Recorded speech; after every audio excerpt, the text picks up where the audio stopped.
Kidney transplant में kidney donors नहीं मिलते।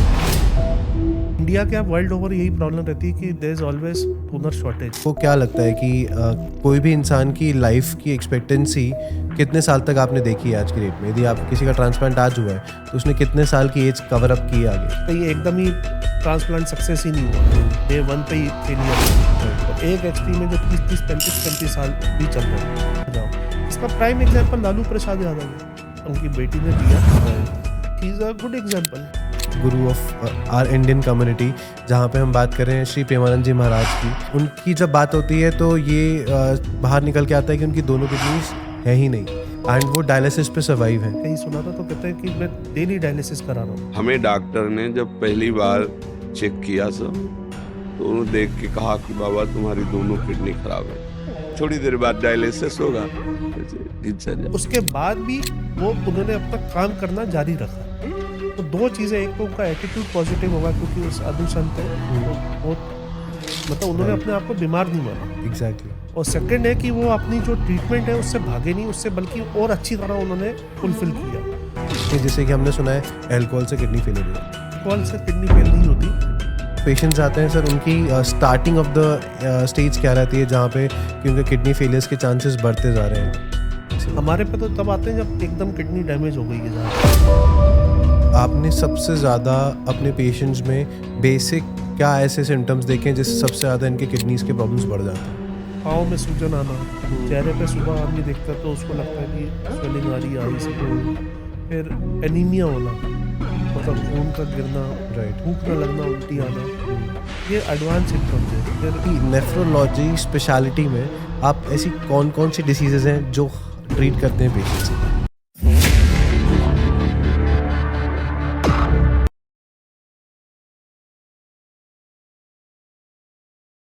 Hello everyone, welcome to the extreme podcast. आपका फिर से स्वागत है हमारे शो में, जहाँ पे हम आपके लिए लेके आए एक बहुत इन्फॉर्मेटिव टॉपिक, और ऐसे ही टॉपिक्स हम आपके लिए लेके आते रहेंगे। बट उसके पहले आप सब्सक्राइब कीजिए, फॉलो कीजिए एंड आगे प्लीज़ हमें कमेंट में बताते रहिए कि कौन कौन से टॉपिक्स हमें कवर करने हैं, जिससे हम आपकी लाइफ को और ज़्यादा बेटर बनाएं, ज़्यादा सक्सेसफुल बना पाएँ, हेल्दी बना पाएँ।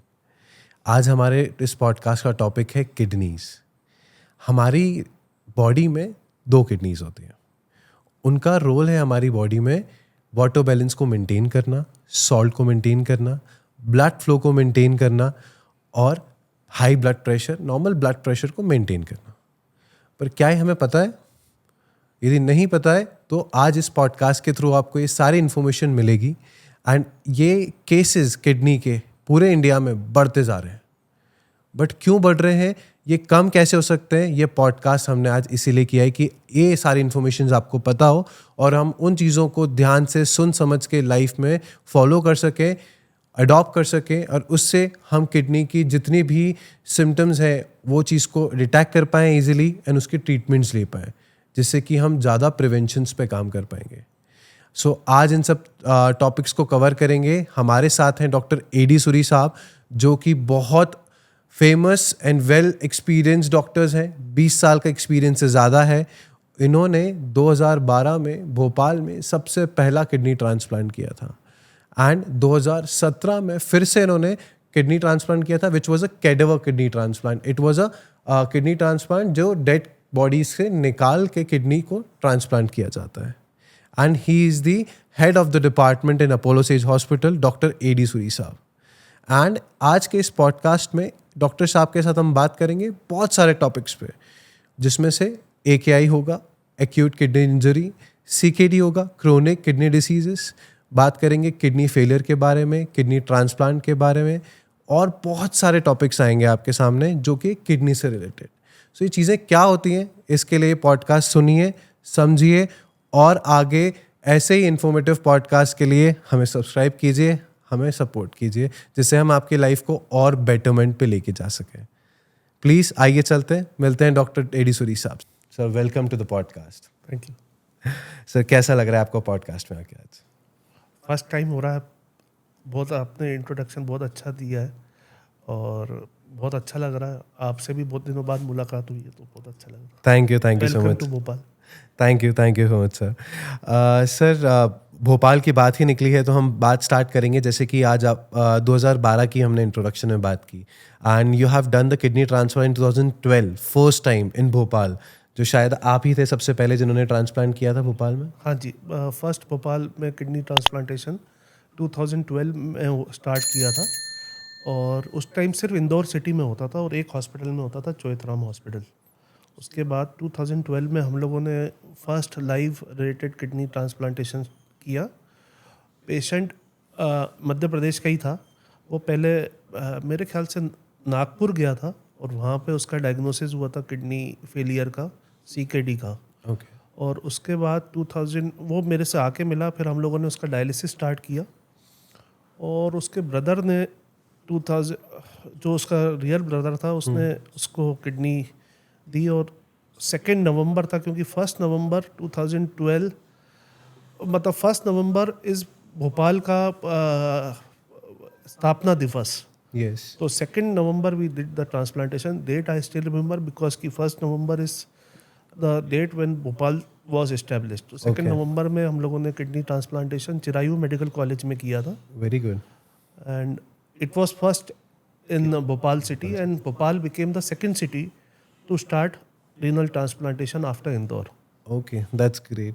एंड सर वो कितने टाइम का हमारा सर्जरी चला था ये ट्रांसप्लांटेशन? सर्जरी हमारे जो सर्जन थे डॉक्टर अरविंद जोशी थे और डॉक्टर पुनीत तिवारी थे, जो कि भोपाल के ही थे, और 2 हम लोगों ने एक सर्जन की टीम बॉम्बे से भी बुलाई थी। ओके। और सर्जरी में 2 एस्पेक्ट्स रहते हैं किडनी ट्रांसप्लांटेशन में। एक होता है डोनर का, जिसको कहते हैं डोनर नेफ्रेक्टमी, जो कि नॉर्मल भाषा में होता है कि आप किडनीज को डोनर से निकाल रहे हो। ओके। और फिर इम्प्लांटेशन या ट्रांसप्लांटेशन, मतलब वो किडनी को आप इम्प्लांट करते हो एक रेसिपिएंट में। ओके। तो वो दोनों का मेरे ख्याल time, total time from the start to the end was approximately 4 hours, 4.5 hours. Okay. And the kidneys worked very well, and the patient lived for a very long time. Covid में तक था, उसके बाद उसका फॉलोअप नहीं हुआ, तब मालूम चला था कि उसका कोविड से कुछ डेथ हुई थी। ओके। एंड ये मतलब after kidney transplant he survive for at least 10 years or 8 या years? 9 years का था, and the Okay. death was unrelated to the kidney failure. He survived with a working graft. मतलब Okay. उनकी kidneys पे working, but he had some heart issue okay. post COVID or during COVID. I Okay. don't remember because I was not, but I got the information post when he had died. Okay, alright. And sir जैसे अब kidney transplant बहुत सारे लोगों को आज की date में भी लगता है, सो जब सिचुएशन उनके साथ में आती है कि आज हमें किडनीज चाहिए बट है नहीं, एंड इंडिया में सबसे बड़ा फैक्टर आ रहा है कि स्टिल आपके फैमिली में हो लोग या बाहर से हो, किडनी ट्रांसप्लांट में किडनी डोनर्स नहीं मिल रहे। हाँ, मतलब इंडिया क्या वर्ल्ड ओवर यही प्रॉब्लम रहती है कि there is always donor shortage. तो 2 टाइप के ट्रांसप्लांट्स होते हैं। एक होता है लाइव ट्रांसप्लांटेशन, जिसमें जिंदा आदमी अपनी इच्छा से किडनी अपने रिश्तेदार या अपने कोई भी loving near and dear one को किडनी डोनेट करता है। और एक होता है कैडावरिक ट्रांसप्लांटेशन। उसमें जो पेशेंट होता है, कैडावर मतलब होता है कि जिसकी ब्रेन डेड हो गया पेशेंट। और मृत donor is शरीर dead. से निकाली जाती है। डोनर ब्रेन डेड है but his heart is pumping. Okay. तो मतलब इसका मतलब यही रहता है कि ब्रेन डेड हो गया तो उसका कुछ टाइम तक, जब तक हार्ट पंप कर रहा है तब तक उसकी लाइफ है, and he is going to die. Okay. तो वो उस पीरियड में आप वो टाइम को यूटिलाइज करते हो to get kidney okay. And other organs like heart, liver and also lungs. तो वो time period is very important. तो इसको कहते हैं कैडावरिक ट्रांसप्लांटेशन। ओके। तो क्योंकि उसकी मृत्यु निश्चित है, उसको कोई दुनिया की ताकत बचा नहीं सकती, तो उसका या तो पहले से प्री इन्फॉर्म्ड कंसेंट होता है कि वो अपने ऑर्गन्स डोनेट करना चाहता है। और यहाँ पे भी मतलब सारे जो सुनने वाले हैं उनको मैं बोलना चाहूँगा कि आप भी ये कर सकते हैं, जिससे कई लोगों की जान बचा सकते हैं।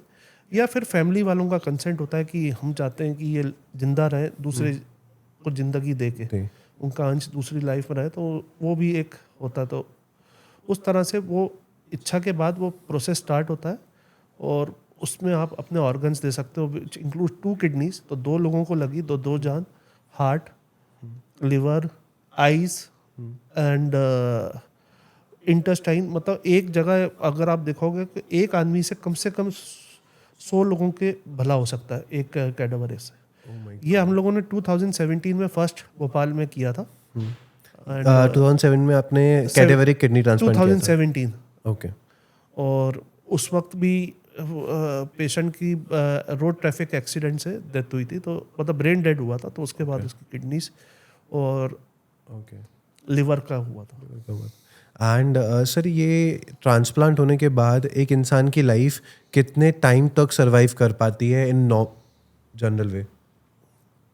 ट्रांसप्लांटेशन के बाद मतलब ये बताना मुश्किल रहता है, लेकिन जब किडनी फेल होती है और जब आपको कोई मेडिकल थेरेपी हेल्प नहीं करती, अब दवाइयों से मतलब उसका लाइफ सस्टेन नहीं हो सकती, तो उसका ट्रीटमेंट रहता है या तो डायलिसिस कराना या फिर किडनी चेंज कराना, किडनी ट्रांसप्लांटेशन। तो अगर आप डेटा देखोगे तो सब में ज़्यादा लाइफ एक्सपेक्टेंसी और सर्वाइवल किडनी ट्रांसप्लांटेशन में 1 year transplantation survival is more than 95%, 3 year is more than 90% and 5 year is more than 80-85%। अगर आप डायलिसिस का 1 year सर्वाइवल देखोगे तो वो अराउंड 50-60-70% होता है। ओके। 3 year सर्वाइवल 20-30% आ जाता है, और 5 year सर्वाइवल बड़ा अच्छा नंबर्स नहीं है।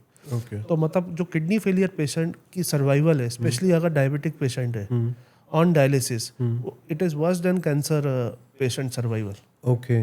विच पीपल डोंट नो, और उनको लगता है कि डायलिसिस ही सब कुछ है, लेकिन पेशेंट का सर्वाइवल इज बेटर।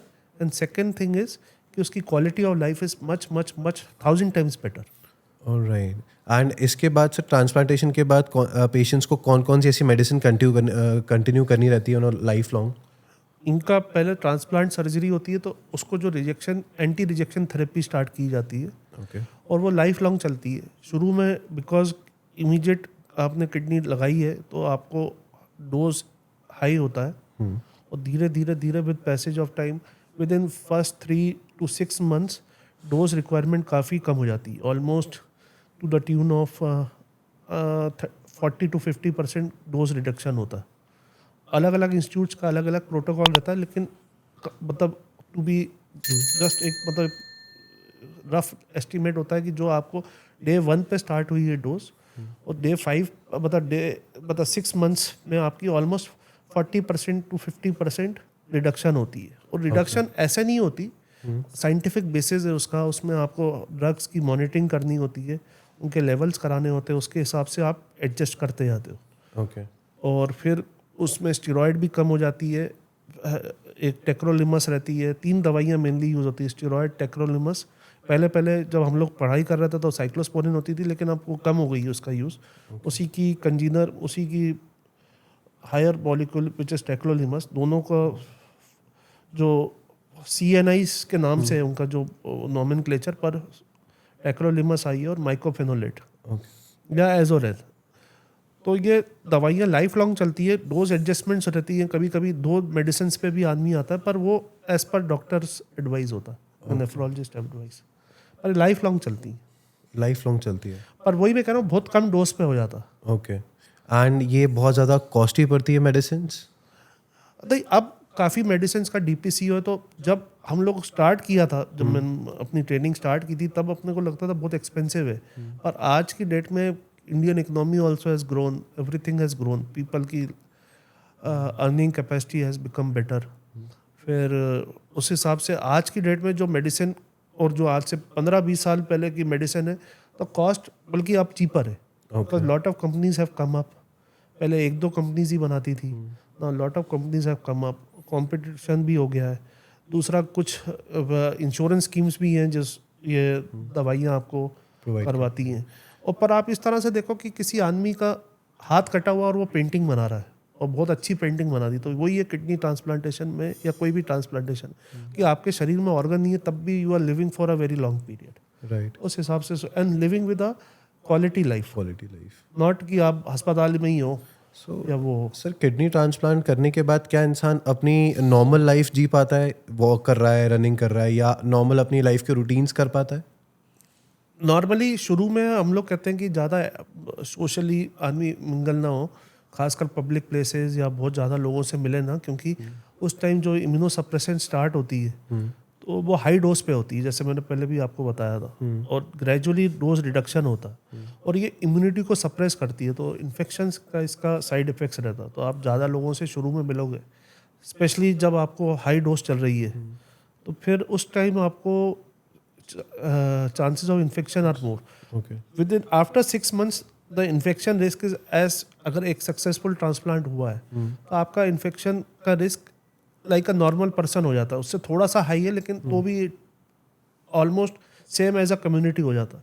पर इनिशियल 6 months में आपको अपॉर्चुनिस्टिक इन्फेक्शंस का रिस्क बढ़ जाता है, जिसमें फंगल इन्फेक्शंस होती हैं, वायरल इन्फेक्शंस होती हैं, बैक्टीरियल इन्फेक्शंस होती हैं, तो वो सारी चीज़ें। एंड सर ये नॉर्मल ट्रांसप्लांट के बाद ये जैसे कि आपको क्या लगता है कि कोई भी इंसान की लाइफ की एक्सपेक्टेंसी कितने साल तक आपने देखी है आज की डेट में? यदि आप किसी का ट्रांसप्लांट आज हुआ है तो उसने कितने साल की एज कवर अप की है आगे? नहीं, कई वक्त तो देखो मतलब दोनों एक्सट्रीम है, कहीं बिल्कुल ही अगर अपन बात करें तो कहीं एकदम ही ट्रांसप्लांट सक्सेस ही नहीं हुआ, डे 1 पे ही फेलियर हुआ, राइट। और एक एक्सट्रीम में जो 30 35 साल भी चल रहे हैं, ऐसे पेशेंट देखे भी गए। और है मेरा 2012 का पेशेंट है स्टिल लिविंग, 2012 एंड में किया था हम लोगों ने और 13 में, आज तक ही surviving with a normal creatinine. और बीच में स्टोरी लाइज और the data lies in between median survival. तो मीडियन सर्वाइवल अच्छा है अराउंड, मैंने जैसे बताया था पहले भी, सक्सेस की 5 year is around 80-85%। Okay, as compare to what? As compare to the person who is on dialysis and whose survival is very low. Okay, क्योंकि और ये सारी डिपेंड करती है कि हाउ द पेशेंट का कंप्लायंस कैसा है, whether he is on dialysis और whether he is on transplant. Okay, तो अगर उसका ओवरऑल उसका सपोर्ट बेस कैसा है, अगर आप डायलिसिस पे भी हो, आप बहुत अच्छा तरह से डायलिसिस करा रहे हो, तो ऑब्वियसली आपका सपोर्ट, आपकी लाइफ एक्सपेक्टेंसी इज मोर, मतलब वो 20% में ज़्यादा इंक्रीज हो जाएगी। ट्रांसप्लांट के बाद भी डायलिसिस कराना continue? ट्रांसप्लांटेशन का जब किडनी फेल होती है तब करवाना पड़ता है, मतलब ट्रांसप्लांटेशन इज ऑल्सो नॉट 100% की आपको लाइफ, अगर किडनी वो ट्रांसप्लांट की आपकी फेल हुई तब आपको डायलिसिस पे आना पड़ता है, और as long as kidney functioning है तो आपको डायलिसिस नहीं कराना पड़ता। और अगर सिमिलरली पेशेंट है, अगर वो दवाइयाँ खा रहा है, प्रॉपर प्रिकॉशंस ले रहा है पोस्ट ट्रांसप्लांट, तो उसका एक्सपेक्टेंसी इज मच मोर, और वो मेडिकल एडवाइस से ही चल रहा है, क्योंकि कई लोगों में क्या नॉन कंप्लायंस इश्यूज बहुत हैं। ओके, वो डायलिसिस में भी है, ट्रांसप्लांटेशन में भी है, उनका लाइफस्टाइल मॉडिफिकेशन करने का उनका मतलब कोई वो है ही नहीं सिस्टम, वो एडजस्ट नहीं कर पा रहे कि तो उन लोगों को ज़्यादा प्रॉब्लम्स आती है एज़ कम्पेयर टू नॉर्मल जो कि कंप्लायंट पेशेंट है। और कंप्लायंस भी आपको ऐसा नहीं है कि आपकी बड़ी हैवी ड्यूटी कंप्लायंस है कि आपको कोई PPE किट पहननी है, और ये simple mask, hygienic living, okay, clean food, avoidance of smoking alright, या अल्कोहल, और ये कोई बहुत डिफ़िकल्ट चीज़ें नहीं है। बिल्कुल, मतलब बाहर का ना खाएं, जो अपना बड़े बुजुर्ग बोलते हैं वही करना है आपको, कोई ऐसा चीज़ है नहीं भाई। बहुत ज़्यादा आप गंदी जगहों में मत जाओ, जहाँ हाइजीन प्रॉपर नहीं है वहाँ ना जाओ। इसका प्राइम एग्जांपल लालू प्रसाद यादव है, अभी जिनका ट्रांसप्लांट मेरे ख्याल 3 साल तो हो गए। एग्जैक्टली, तो वो उनकी एज भी ज़्यादा, उन्होंने कहीं बाहर कराया, उनकी बेटी ने दिया, राइट, तो वो मतलब you can see how well he is he is surviving, right, is surviving, and his age is also not, he's not very young, but above 70-75 Right. अभी कोई मीटिंग में भी he goes, but initially he was cut off। तो इस तरह से मतलब he is a good example। It means kidney transplant के बाद भी आप अपनी नॉर्मल लाइफ को आगे कंटिन्यू कर सकते हो। इट्स जस्ट दैट कि आपको एक नॉर्मल कुछ चीज़ों का ध्यान रखना है, खाने पीने का ध्यान रखना है, जो भी डॉक्टर बोल रहे हैं। Exactly, so if you are following the precautions and everything, so आप obviously long term के लिए survive कर सकते हो। बिल्कुल है ही। Very good, very nice। उसका मतलब ये this is a proven data, it is not कि मैं बोल रहा हूँ या कुछ है, it is written in the books. So, अभी जैसे सर आपने लालू प्रसाद यादव की बात की थी उनकी, सिमिलरली मुझे एक याद आया, it's a very famous and very known Guru of are Indian community, जहाँ पे हम बात कर रहे हैं श्री प्रेमानंद जी महाराज की। एंड उनके बारे में हमने बहुत सुना है कि उनकी दोनों पर उनका ट्रांसप्लांट नहीं हुआ है। बट अब हम आ रहे हैं इस बारे में जहाँ पे डायलिसिस की बात होनी है। अच्छा। बिकॉज उनकी जब बात होती है तो ये बाहर निकल के आता है कि उनकी दोनों किडनीज है ही नहीं, किडनी फेलियर्स हो चुके हैं, एंड वो डायलिसिस पे सर्वाइव हैं। एंड बहुत सारी रिसर्च भी हुई है श्री प्रेमानंद जी महाराज के ऊपर कि वो अभी तक कैसे सर्वाइव कर पा रहे हैं, स्टिल वो डायलिसिस लेते हैं। इवन ये सुनने में भी आया कि शायद वो रेगुलर डायलिसिस कराते हैं, शायद इसलिए सर्वाइव कर रहे हैं। वही मैं उनसे कभी मिला नहीं हूँ, पर मैंने उनका किसी सोशल मीडिया में ही एक बार इंटरव्यू सुना था आशुतोष राणा जी के साथ। इंटरव्यू नहीं था, मतलब दोनों की मुलाकात थी, तो वो कह रहे थे मैं डायलिसिस पे हूँ और डेली कराता हूँ, ये मैंने सुना था। तो वही मैंने आपको शुरू में कहा था कि एक आदमी अगर रेगुलर अच्छी तरह डायलिसिस कराता है और कंप्लाइंट है तो उसकी लाइफ एक्सपेक्टेंसी बढ़ जाती है। ज़्यादा है। एग्जैक्टली। तो वो उनका ये था कि मैं रोज़ाना डायलिसिस पे हूँ। अगर वो सोशल मीडिया में मैंने कहीं इंस्टाग्राम में था या यूट्यूब में था, पता नहीं कहीं सुना था, तो कहते हैं कि मैं डेली डायलिसिस करा रहा हूँ। तो वही, और उसके बाद भी वो उन्होंने अपना काम करना जारी रखा है। तो दो चीज़ें, एक तो उनका एटीट्यूड पॉजिटिव होगा क्योंकि वो साधु संत हैं, तो बहुत मतलब उन्होंने अपने आप को बीमार नहीं माना। एग्जैक्टली। और सेकंड है कि वो अपनी जो ट्रीटमेंट है उससे भागे नहीं, उससे बल्कि और अच्छी तरह उन्होंने फुलफिल किया।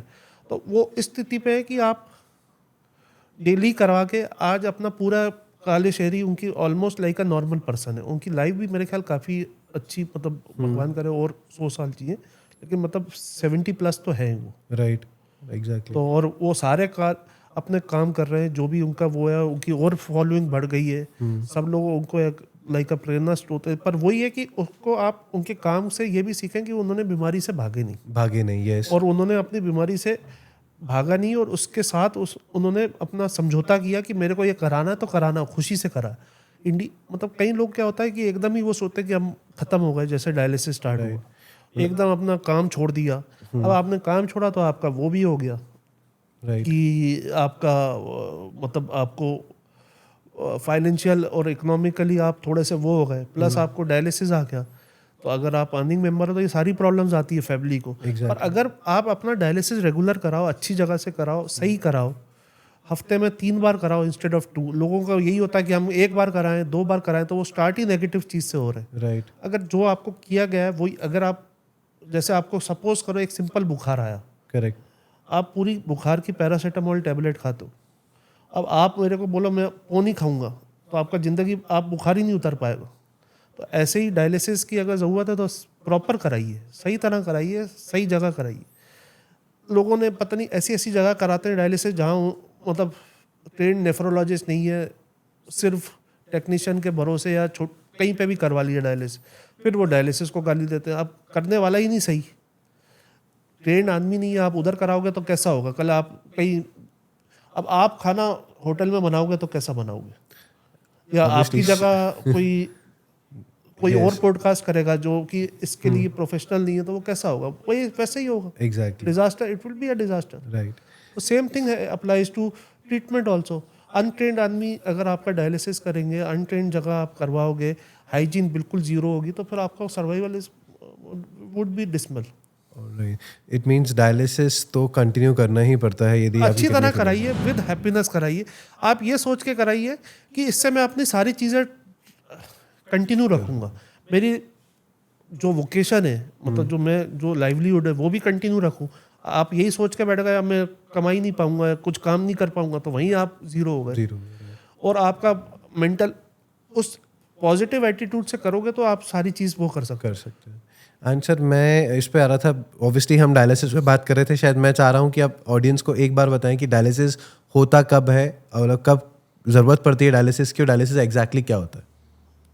डायलिसिस तब किया जाता है जब किडनीज का फंक्शन, मतलब 2 टाइप में डायलिसिस होता है, एक तो एक्यूट किडनी इंजरी जिसको AKI कहते हैं, और CKD जिसमें क्रॉनिक किडनी डिजीज है। दोनों में डायलिसिस का इंडिकेशन अलग है, पर अपन मान के चल रहे हैं कि अभी डिस्कशन CKD का हो रहा है, तो CKD के ऊपर ही बात करते हैं। ओके। तो CKD एक कंटिन्यूस डिजीज़ है जो कि स्टार्ट होती है लो, मतलब इनिशियल उसका क्रिएटिनिन पेशेंट का कम होता है और धीरे धीरे प्रोग्रेस करके अबव 8-9 हो जाता है, जो कि एक्स्ट्रापोलेट होता है GFR लेस देन 15 या 10, मतलब लेस देन 15, तब आपको डायलिसिस स्टार्ट करना होता है। इसका ये मतलब रहता है कि अब आप दवाइयों से अपना लाइफ फॉरवर्ड कंटिन्यू नहीं कर पाएंगे, अब आपको कुछ रीनल रिप्लेसमेंट थेरेपी लेनी है, जिसको हम RRT कहते हैं। Renal replacement therapy is either dialysis and और किडनी ट्रांसप्लांटेशन। मतलब अब आपको इन दोनों चीज़ों की लाइफ में ज़रूरत पड़ी है और आपका किडनी का फंक्शन अगर आप बात करें परसेंटेज वाइज तो it is down by almost 90%। 5-10% kidneys काम कर रही हैं जो कि लाइफ को सस्टेन नहीं कर पाएंगी। ओके अगर आपका 15% भी किडनी काम कर रही है तो इट कैन सस्टेन लाइफ, आराम से आपका निकल सकता है। बट लेस देन 10% में आपकी लाइफ सस्टेन नहीं होगी। You will require renal replacement therapy which can be dialysis. You can start dialysis initially and switch on to transplantation, क्योंकि कभी कभी आदमी को डोनर की, जैसा आपने बोली थी, प्रॉब्लम रहती है, तो वो प्रॉब्लम रहेगी जब तक आपका डोनर और सारा उसके टेस्टिंग नहीं हो रहे। You can go in for then you can. So यदि जहाँ तक मैं समझ पा रहा हूँ, यदि किसी भी इंसान में किडनी यदि 90% तक काम नहीं कर रही है, 10% है, तो डायलिसिस की जरूरत पड़ेगी। हाँ जी। And even on the irreversibly damaged है। Okay. मतलब उसका कोई रिकवरी है नहीं। मतलब कभी AKI में क्या होता है कि आपकी किडनीज डैमेज हो गई हैं, पर they will recover with passage of time, which may be 10 to 14 days। Usually 2 weeks में रिकवर कर जाती हैं, पर 3 months कट ऑफ है। ओके अगर 3 months तक आपकी किडनी इम्प्रूव नहीं हो रही, so it is not going to improve. तो उसका चीज़ें अलग होती है, उसमें आपको कुछ चीज़ें देखनी पड़ती है, किडनी बायोप्सीज की भी रिक्वायर हो। अगर किडनीज इम्प्रूव हो गई, भले ही इनिशियल डायलिसिस था, उसको AKI तभी कहते हैं, एक्यूट, राइट, मतलब कि इम्प्रूव हो गई, राइट, तो तब आपको तभी एक शॉर्ट पीरियड में ही डायलिसिस की ज़रूरत है, जब तक वो किडनीज उसकी वर्क नहीं कर रही। ये तो हो गया AKI में। Right. CKD में ये होता है कि आपको डायलिसिस कंटिन्यू करना ही पड़ेगा, क्योंकि वो slowly and it is a slow progressive disease.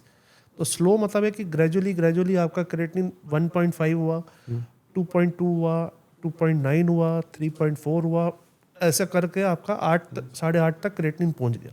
जो 8-8.5 क्रिएटिनिन होता है या 9 होता है विद सिम्टम्स, तो आपका बेसिकली इसका मतलब रहता है कि kidney function is almost to the tune of has decline to the tune of 90%। और GFR आप कैलकुलेट करोगे तो 8-9 का GFR आएगा। ओके तो उसमें फिर आपकी लाइफ सस्टेन करने के लिए आपको रीनल रिप्लेसमेंट थेरेपी की ज़रूरत पड़ती है। राइट। एंड जब आपको इतना 90% के अबाव यदि आपकी किडनी फेल हो चुकी है, then you need a dialysis. And जब तक आपको किडनी नहीं मिलती है किसी भी डोनर के थ्रू, तो तब तक आपको डायलिसिस कंटिन्यू कराना पड़ता है। या फिर आपका वो मतलब डायलिसिस, क्योंकि ऑब्वियसली आपकी लाइफ सस्टेन होगी नहीं। राइट, किडनी ट्रांसप्लांटेशन ऐसा भी नहीं है कि आप आज आपके पास डोनर भी हो तो भी वर्कअप करने में, उसके परमिशंस लेने में महीना 15-20 दिन का, मतलब एक तो भी मिनिमम टाइम लग जाता। फिर आपको सारी चीज़ देख के आपका सर्जरी होती है, तो वो इमीडिएट नहीं होती कि आज आपके पास डोनर है तो कल आपकी सर्जरी हो जाएगी। उसका पूरा वर्कअप होगा डोनर का, उसके बाद उसकी सारी चीज़ें होंगी, उसकी इन्वेस्टिगेशन सारी सही होनी चाहिए। उसमें आपको ये भी देखना होता है, इम्यूनोलॉजिकल वर्कअप भी होता है। सारी चीज़ें आपको देख के ही आप उसको यस या नो कहोगे। ओके। और डोनर का मतलब ट्रांसप्लांटेशन में ये भी एक प्रिंसिपल है कि डोनर को कोई प्रॉब्लम नहीं होनी चाहिए। एंड इफ़ यू एक्सपेक्ट कि आपका डोनर को पोस्ट सर्जरी कुछ नुकसान हो सकता है तो आप रिजेक्ट कर देते हो, क्योंकि डोनर इज़ द प्राइम, मतलब उसका सब में safety is the prime importance. Right. और तब तक, लेकिन जब तक आपका ये वर्कअप चल रहा है तो आपको ट्रांसप्लांट का वर्कअप चल रहा है, आपको डायलिसिस की ज़रूरत पड़ती है। ओके। दूसरी चीज़ इसमें एक और इम्पॉर्टेंट चीज़ है कि प्रीएम्प्टिव ट्रांसप्लांट भी होता है। कि आपके पास है, आप कह रहे हो कि हमें डायलिसिस नहीं कराना, हमारा जब क्रिएटिनिन आपका अराउंड 6.5 का होता तो आप ट्रांसप्लांट करा लेते हैं ताकि आपको डायलिसिस ना लगे। ओके। इसको कहते हैं pre-emptive transplant. That is before starting of the dialysis आपने ट्रांसप्लांट करा लिया, क्योंकि आपको मालूम है अब मेरा डायलिसिस 2-4 या 1-2 महीने में आ ही जाएगा। राइट। 2-1 छोटे से आपने सेशंस कराए, क्योंकि आपको एनेस्थीसिया के रिस्क अवॉइड करने के लिए यूरिया क्रिएटिनिन आर्टिफिशियली कम किया और आपका ट्रांसप्लांट हो गया। ओके। तो that is pre-emptive transplant. Right. And sir ये कैसे डिसाइड होता है, फॉर एग्जांपल यदि फैमिली में किसी को भी किडनी फेलियर हो गया and there are many people who wanted to give this organ to our someone special, जिनकी किडनी खराब हो गई है, so, उस केसेस में कैसे डॉक्टर्स जज कर पाते हैं, या कौन कौन से टेस्ट ज़रूरी होते हैं जहाँ पे कि हम डिसाइड कर पाएँ कि ये इंसान अपनी किडनी दे सकता है? इसमें देखो, एक तो होता कि ब्लड ग्रुप सेम होना चाहिए, कि मतलब जैसे ब्लड डोनेशन का भी है कि O is the universal donor और AB is the universal acceptor और रेसिपिएंट। तो ए बी ब्लड ग्रुप वाला जो भी पेशेंट होता है वो किसी भी ब्लड ग्रुप से किडनी ले सकता है। ओके। और ओ वाला ब्लड ग्रुप वाला किसी को भी दे सकता है, पर सिर्फ उसको ओ ब्लड ग्रुप की लगेगी। बाकी बचे ए और बी। तो ए वाले को ओ दे सकता है और ए दे सकता है, बी वाले को बी दे सकता है, ओ दे सकता है। तो O is the universal donor. और ए बी को सब दे सकते हैं, पर ए बी सिर्फ ए बी को ही दे सकता, ए बी सिर्फ ए बी को ही दे ए बी दे सकता। ये तो एक हो गया, ये पहले रूल था। आजकल अक्रॉस द ब्लड ग्रुप, जिसको कहते हैं एबीओ इनकम्पैटिबल ट्रांसप्लांट होते हैं, उसमें आप अक्रॉस द ब्लड ग्रुप कर सकते हो। That is more riskier. उसमें शुरू में रिस्क होता है, पर अगर आपका शुरू का पीरियड टाइड ओवर हो गया तो वो उसका risk is as good as मतलब नॉर्मल ट्रांसप्लांटेशन। पर शुरू का 1 हफ्ता उसमें या 2 हफ्ते रिस्क रहते हैं रिजेक्शन होने के, और उसमें डिसेंसिटाइजेशन करके एंटीबॉडीज रिमूव करके आप वो करते हो। हम लोग वो भी करते हैं, अभी हम लोगों ने 2-3 किए हैं। पर वो अलग, वो एबीओ इनकम्पैटिबल। तो ये भी एक क्राइटेरिया रह दी गया कि आपका blood group should be same. Okay. तो एक तो ये रहता है। दूसरा मतलब जो नॉर्मल ट्रांसप्लांट में ब्लड ग्रुप सेम का पहले था, वो उसको कोई वायरल इन्फेक्शन होनी नहीं चाहिए डोनर को, क्योंकि वो ट्रांसमिट कर देगा। राइट। मतलब उसको जैसे हेपेटाइटिस बी, सी या HIV का टेस्टिंग होती है, और donor should be free of any negative होना चाहिए। राइट। उसको कोई एक्टिव मेलिग्नेंसी नहीं होनी चाहिए। तो एक्टिव मेलिग्नेंसी है, तो मेलिग्नेंसी भी अगर आपने एक मेलिग्नेंट डोनर का आपने नॉर्मल पेशेंट को किडनी दी, तो वो उसमें कैंसर सेल्स का ट्रांसमिशन हो सकता है। ओके। क्योंकि इम्यूनोसप्रेशन देते हो आप रेसिपिएंट को, तो और कैंसर का इंक्रीज हो सकता है। तो एक्टिव मेलिग्नेंसी नहीं होनी चाहिए। उसमें भी कटऑफ है कि इतना टाइम कैंसर फ्री होना चाहिए। तीसरा, उसका हार्ट का फंक्शनिंग डोनर का बिल्कुल नॉर्मल होना चाहिए। उसको हार्ट की प्रॉब्लम नहीं होनी चाहिए, ताकि वो रिस्क, ताकि उसका जो सर्जरी जो हो वो अनइवेंटफुल हो। अगर हार्ट कॉम्प्रोमाइज्ड है तो ड्यूरिंग सर्जरी फिर हाई रिस्क सर्जरी हो गई। आप जब नेफ्रेक्टमी करोगे, किडनी उसकी पेशेंट की लोगे, तो वो हाई रिस्क हो गई। स्ट्रेस क्योंकि होता है कोई भी सर्जरी है, और हार्ट ऑलरेडी कॉम्प्रोमाइज है, तो उसको हार्ट फेलियर या हार्ट अटैक या कुछ भी हो सकता है इंजन। करेक्ट। तो उसका ब्लड प्रेशर हो, लेकिन एक मेडिसिन ले रहा हो, उससे ज़्यादा ना हो। अगर ब्लड प्रेशर कोई डोनर को है तो उसकी medicine should be only 1 medicine, not more than that. Diabetes नहीं होनी चाहिए। आजकल डायबिटिक्स का भी आ रहा है कि ले सकते हो डोनर को, उसका भी कुछ क्राइटेरिया कट ऑफ है, लेकिन डायबिटिक डोनर नहीं होना चाहिए। ये बेसिकली नॉर्मल रिस्क फैक्टर्स हैं जो कि डोनर में नहीं होने चाहिए। फिर क्या होता है, इम्यूनोलॉजिकल रिस्क रहता है कि जैसे उसमें आप करते हो कुछ टेस्ट जिससे मालूम चलता है कि ये पेशेंट ने, अगर डोनर ने एक किडनी अपने रेसिपिएंट को दी, तो रेसिपिएंट के ब्लड ग्रुप में कोई एंटीबॉडीज़ नहीं होनी चाहिए जो कि उसको रिजेक्शन कर दे। तो उसके लिए टेस्ट होते हैं, क्रॉस मैच होता है, फ्लो साइटोमेट्री क्रॉस मैच होता है, और एंटीबॉडी स्क्रीन होता है, ल्यूमिनेक्स टेक्नोलॉजी से, जिसको SAB कहते हैं, सिंगल एंटीजन एंटीबॉडी स्क्रीन। उसको कराते हैं और फिर वो देखते हैं कि रेसिपिएंट के शरीर में या उसके ब्लड में ऐसी एंटीबॉडीज़ नहीं है जो कि डोनर को रिजेक्ट कर दे और डोनर की किडनी रिजेक्ट कर दे। तो वो सारे टेस्टिंग होती है। फिर उसका सारे ऑर्गन फंक्शनिंग की टेस्टिंग होती है कि he is healthy and without any disease. जब ये सारी चीज़ें हो जाती हैं तो आप उसका उस डोनर को अप्रूव करते हो कि he can give kidney to or any organ to the recipient. Okay. Because discussion kidneys का है, तो उसका हार्ट तो ले नहीं सकते कोई जिंदा आदमी से, एक ही हार्ट होता है। Exactly. So ये हम उसमें एक ही किडनी सामने वाले के ले सकते हैं। Very good. एंड सर, दूसरे वाला जब कोई ऑर्गन हमारा दे रहा है, जैसे ऑब्वियसली किडनी की बात चल रही है, और किडनी जब हम किसी से भी लेते हैं, और उस बंदे का सर्वाइवल और उस बॉडी के नॉर्मल फंक्शंस में क्या इम्पैक्ट होता है? उसका नॉर्मल रहता है, कुछ दिक्कत नहीं आती उसको। उसका किडनीज ले रहे हैं तो उसमें किडनी का, उसके किडनी फंक्शन भी टेस्ट बतेरे होते हैं। मतलब काफ़ी चीज़ें आप उसको स्क्रीनिंग करते हो या टेस्टिंग करते हो कि उसको देने के बाद उसकी किडनी, जो नेक्स्ट किडनी है, जो एक किडनी बची हुई है, उसमें कोई प्रॉब्लम ना है। और उसके सारे टेस्टिंग करने के बाद ही आप अप्रूव करते हो, तो एक किडनी पे आदमी का सर्वाइवल नॉर्मल रहता है। तो वो ऑलमोस्ट हेल्दी लाइफ नॉर्मली उसको होती है। यूजुअली वही मैंने कहा कि डोनर का safety is the prime importance.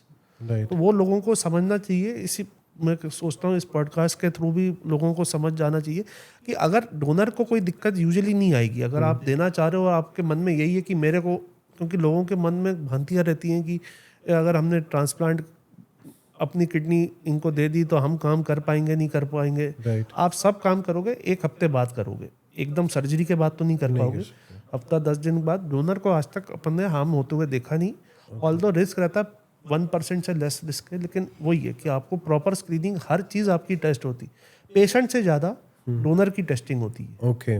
कि उसको कोई प्रॉब्लम, पेशेंट तो ऑलरेडी टेस्टेड है, उसको आपको सारा ही मालूम है, उसकी कुछ टेस्टिंग सिर्फ ये इम्यूनोलॉजिकल टेस्ट होते हैं जो मैंने आपको बताया, करेक्ट। पर बेसिकली डोनर की हर चीज़ की टेस्टिंग होती है और उसके बाद ही आप उसको लेते हो, सेलेक्ट करते हो।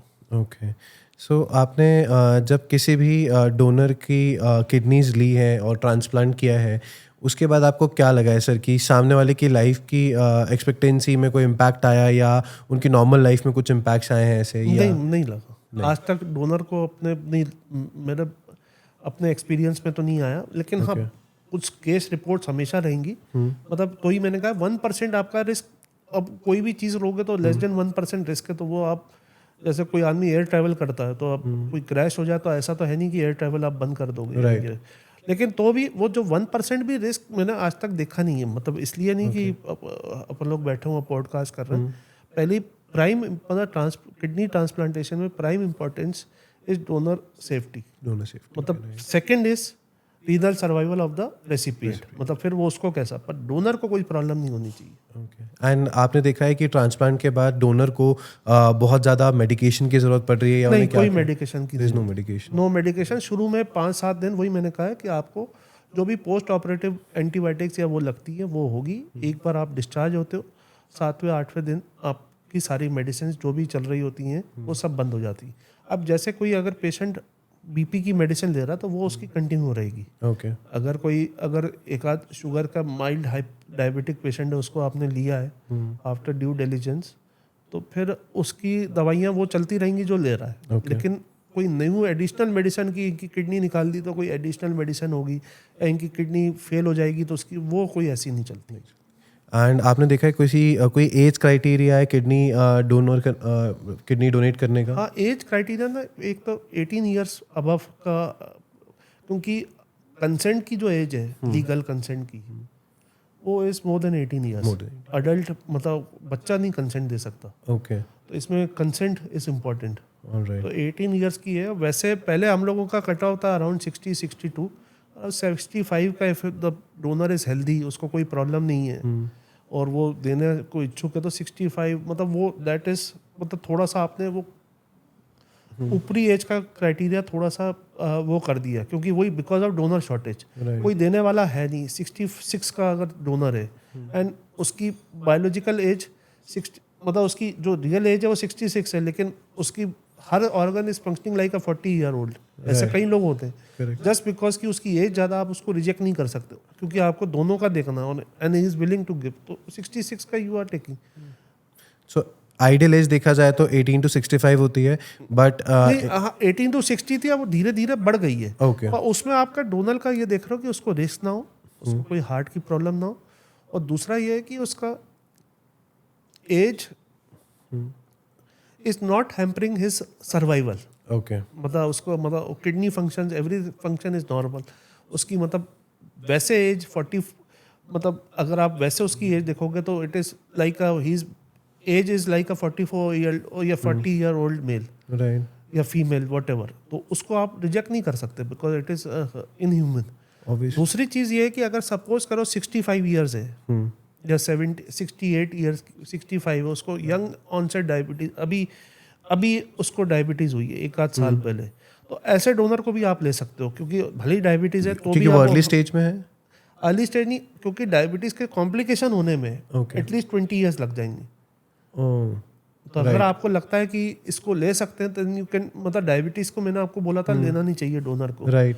अगर 40 ईयर्स का पेशेंट है जिसको डायबिटीज हुई है वर्सेज 66 ईयर ओल्ड, उसको अभी डिटेक्ट हुई है, उसको कोई एंड ऑर्गन डैमेज नहीं है, टारगेट ऑर्गन डैमेज नहीं है, तो फिर आप उसको ले सकते हो, क्योंकि यू कैन एक्सपेक्ट कि अगर इसको कॉम्प्लिकेशन भी होंगे ही और शी वुड हैव लिव्ड मतलब ऑलमोस्ट exactly. प्रैक्टिकली मतलब 20 साल 15-20 साल से होने स्टार्ट हो राइट तो तब आप with proper screening proper diligence ऐसा नहीं कि हर 66 को डायबिटीज़ है तो क्योंकि डायबिटीज जब ऑनसेट होता है इट डजेंट मीन कि उसी वक्त हुआ है, हो सकता है उसको पहले से हो, लेकिन कुछ टेस्टिंग होती है जिससे आपको मालूम चल जाता है कि इसकी बीमारी, उसको कोई माइक्रोएल्बुमिनुरिया नहीं है, उसको कोई आइस में प्रॉब्लम नहीं है, उसका कोई हाइपरटेंशन की दवाई नहीं ले रहा, सिर्फ उसको डायबिटीज़ हुई है, वो भी माइल्ड है राइट और एक मेडिसिन पे, तो then you can take him Take him, as a right. Donor. और पर अगर ये 40 इयर्स का है then you should not. not right. So that's really good aspects of taking the donor because बहुत सारे सिनेरियोज में ये हो जाता है कि डायबिटिक पेशेंट्स को हम नहीं ले पाएंगे तो जिन्हें पता है वो भी आगे नहीं आ पाते हाँ, आप ही मना कर देते हो, राइट आप ही मना मुझे कर देते हो डायबिटीज कि है हमें नहीं मतलब आपका मतलब डॉक्टर ही मना कर देता है, नेफ्रोलॉजिस्ट ही मना करता है कि हमें नहीं लेना, राइट मतलब 90% यही होता है जैसे। लेकिन अब थोड़ा सा उसमें भी थोड़ा सा वो आया है मॉडिफिकेशन या मतलब गाइडलाइंस में थोड़ा सा चेंज आया है। गाइडलाइंस का मतलब ये नहीं है कि आपको उनको एग्जैक्टली फॉलो करना है, इट इज़ की मतलब it is just a guideline, right but decision जैसे क्रिकेट में होता है ना, कोच एक गाइडलाइन ले करता है, प्लान बनाता है, पर ऑन फील्ड क्या डिसीजन है वो तो प्लेयर ही उस वक्त करेगा। एग्जैक्टली तो वो चीज़ है, कुछ चीज़ें डॉक्टर के हाथ में भी होती हैं, डॉक्टर कैन डिसाइड। ओके हाँ वो चीज़ होती है, पर in the best interest of patient and donor not कि उसको एक करना है, एग्जैक्टली नंबर इंक्रीज करना है उसके लिए, राइट तो मतलब उसका interest of the donor safety and patient safety. अब आपने एक ले लिया जिसको प्रोटीन लीक हो रहा है डोनर को, तो पेशेंट को फायदा होना ना उसको होना, तो वो आपका मैंने कहा ना बेस्ट इंटरेस्ट, तो वो चीज़ एक सटल डिफरेंस क्या प्ले करती है वो। राइट जैसे भी आपने बोला प्रोटीन लीक हो रहा है, इसको शायद ये भी एक डिसीज होता है नेफ्रोलॉजी में। हाँ, ये प्रोटीन यूरिया इसको कहते हैं, उसके कई कारण होते हैं, मतलब उसमें नेफ्रोटिक सिंड्रोम इसको बोलते हैं। अगर एक मिनिमम 3.5 ग्राम से ऊपर अगर 24 आवर्स में हो रहा है तो उसको प्रोटीन यूरिया कहते हैं। ओके एंड इसके क्या क्या ऐसे सिम्टम्स होते हैं और ये होता क्यों है? इसके कई कारण है, मोस्ट कॉमन कारण तो डायबिटीज़ ही है। ओके और मतलब कारणों में फिर उसको कई टाइप के नेफ्राइटिस होते हैं, ग्लोमेरुलोनेफ्राइटिस जिसको कहते हैं, उसमें नेफ्रोटिक सिंड्रोम के कारण है। Most common is diabetes Indian population और वर्ल्ड पॉपुलेशन में। फिर ग्लोमेरुलोनेफ्राइटिस है जिसमें अलग अलग टाइप के नेफ्राइटिस है, FSGS एक करके होता है, मेम्ब्रेनस होता है, IgA नेफ्रोपैथी होती है, मिनिमल चेन डिजीज होती है। फिर कुछ ऑटो इम्यून डिसऑर्डर्स होते हैं लाइक लूपस नेफ्राइटिस, SLE। कईयों को ये गठिया रोग होता है तो रूमेटॉइड आर्थराइटिस या ये सारी चीज़ें होती हैं। कुछ इन्फेक्शंस होती हैं वो करती हैं, वो नेफ्राइटिस प्रोड्यूस करती है। उस इन्फेक्शन जैसे हेपेटाइटिस B या C होती है, वो मेम्ब्रेनोप्रोलिफरेटिव ग्लोमेरुलोनेफ्राइटिस होता है, MPGN, वो नेफ्रोटिक सिंड्रोम होता है। ये सारे नाम हैं तो वो आपको कितना समझ आएगा मैं बता नहीं सकता। फिर कई क्रॉनिक इन्फेक्शंस होती हैं जिसमें एमाइलोडोसिस हो जाता है, जैसे TB हुई, गठिया रोग जो रूमेटॉइड आर्थराइटिस होता है, तो वो बेसिकली उसका एक रिएक्शन होता है जो कि एमाइलॉइड डिपोजिशन होना स्टार्ट होता है पूरे बॉडी के ऑर्गन्स में इंक्लूडिंग किडनीज। पहले मेलिग्नेंसीज में होता है। तो ये सारे कॉजेज होते हैं नेफ्रोटिक सिंड्रोम के। इसके लक्षण क्या होता है? आपको स्वेलिंग आती है। कहाँ पे? बॉडी में, चेहरे पे, पाँव पे बहुत ज़्यादा सूजन आ जाती है। जब टेस्टिंग कराते हो तो शरीर में प्रोटीन की मात्रा बहुत कम हो जाती है, एल्बुमिन लेवल्स बहुत लो हो जाते हैं। क्वांटिफाई कराते हैं तो प्रोटीन यूरिया होता है 24 आवर्स का होता है, या प्रोटीन क्रिएटिन रेशियो होता है, वो बहुत हाई लेवल्स में आता है, ग्राम्स में आता है।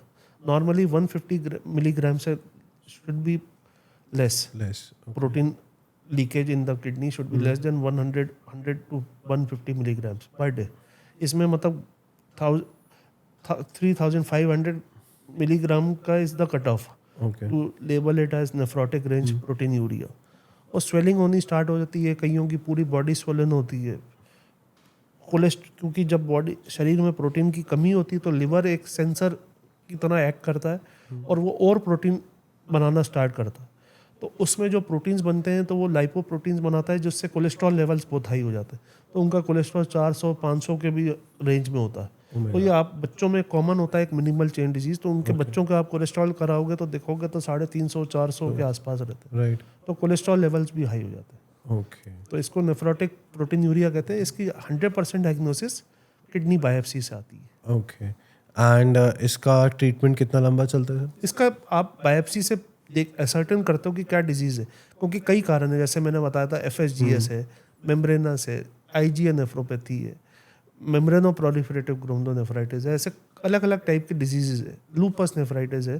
तो बायोप्सी से मालूम चलता है, फिर आप उसकी अकॉर्डिंगली टारगेटेड थेरेपी देते हो। ब्लाइंडली आप देना फिर गलत हो जाता है, क्योंकि इम्यूनोसप्रेसेंट्स देना पड़ता है और लॉन्ग टर्म देना पड़ता है। ओके इनके साइड इफेक्ट्स भी होते हैं मेडिसिन के, तो आप ब्लाइंड ऐसा खांसी जुकाम टाइप के इनको ब्लाइंडली नहीं दे सकते। हाई डोजेस होते हैं इसके?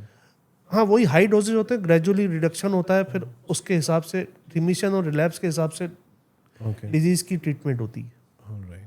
एंड सर इसमें बेसिकली जैसे अब हम बात कर रहे हैं किडनी की ही, I really wanted to come down to this that kidney failure जो सबसे बड़ा एक फैक्टर आ जाता है, किडनी फेलियर होने की कौन कौन से ऐसे चीज़ें होती हैं, जैसे कि हमने सुना है अल्कोहल से किडनी फेलियर हो जाता है, दैट्स वेरी अल्कोहल से लिवर फेल होती है, अच्छा लिवर फेलियर, अल्कोहल से किडनी फेल नहीं होती। और अल्कोहल मतलब पीनी नहीं चाहिए, ओके और अगर किडनी फेल वाले को नहीं पीनी चाहिए, नॉर्मल आदमी की it is personal choice. So it means alcohol का किडनी पर कोई इम्पैक्ट नहीं आता? अल्कोहल का किडनी में इम्पैक्ट नहीं होता, लिवर पे होता है और बहुत ज़्यादा हाई मात्रा पे होता है। किडनी पेशेंट अगर अल्कोहल पीता है तो उसका मतलब उसकी जो कंसंट्रेशन होती है, क्योंकि यूरिन द्वारा एक्सक्रीट होती है, तो उसका ब्लड लेवल्स में अल्कोहल की लेवल काफ़ी इंक्रीज होगा, तो उसको 30 ml will act like 90 ml और 120 ml। ओके तो मतलब ये एक मैं रफ एस्टिमेट बता रहा हूँ। तो उसको क्या है, उसको नशा ज़्यादा आएगा, तो उसका दुष्प्रभाव ज़्यादा हो जाएगा, मतलब वो अगर थोड़ा, तो इसलिए किडनी और प्लस क्या अल्कोहल से थोड़ा सा एसिडोसिस प्रोड्यूस होता है। ओके किडनी फेलियर में भी एसिड की मात्रा बढ़ जाती है, तो एसिडोसिस खतरा होता है किडनी।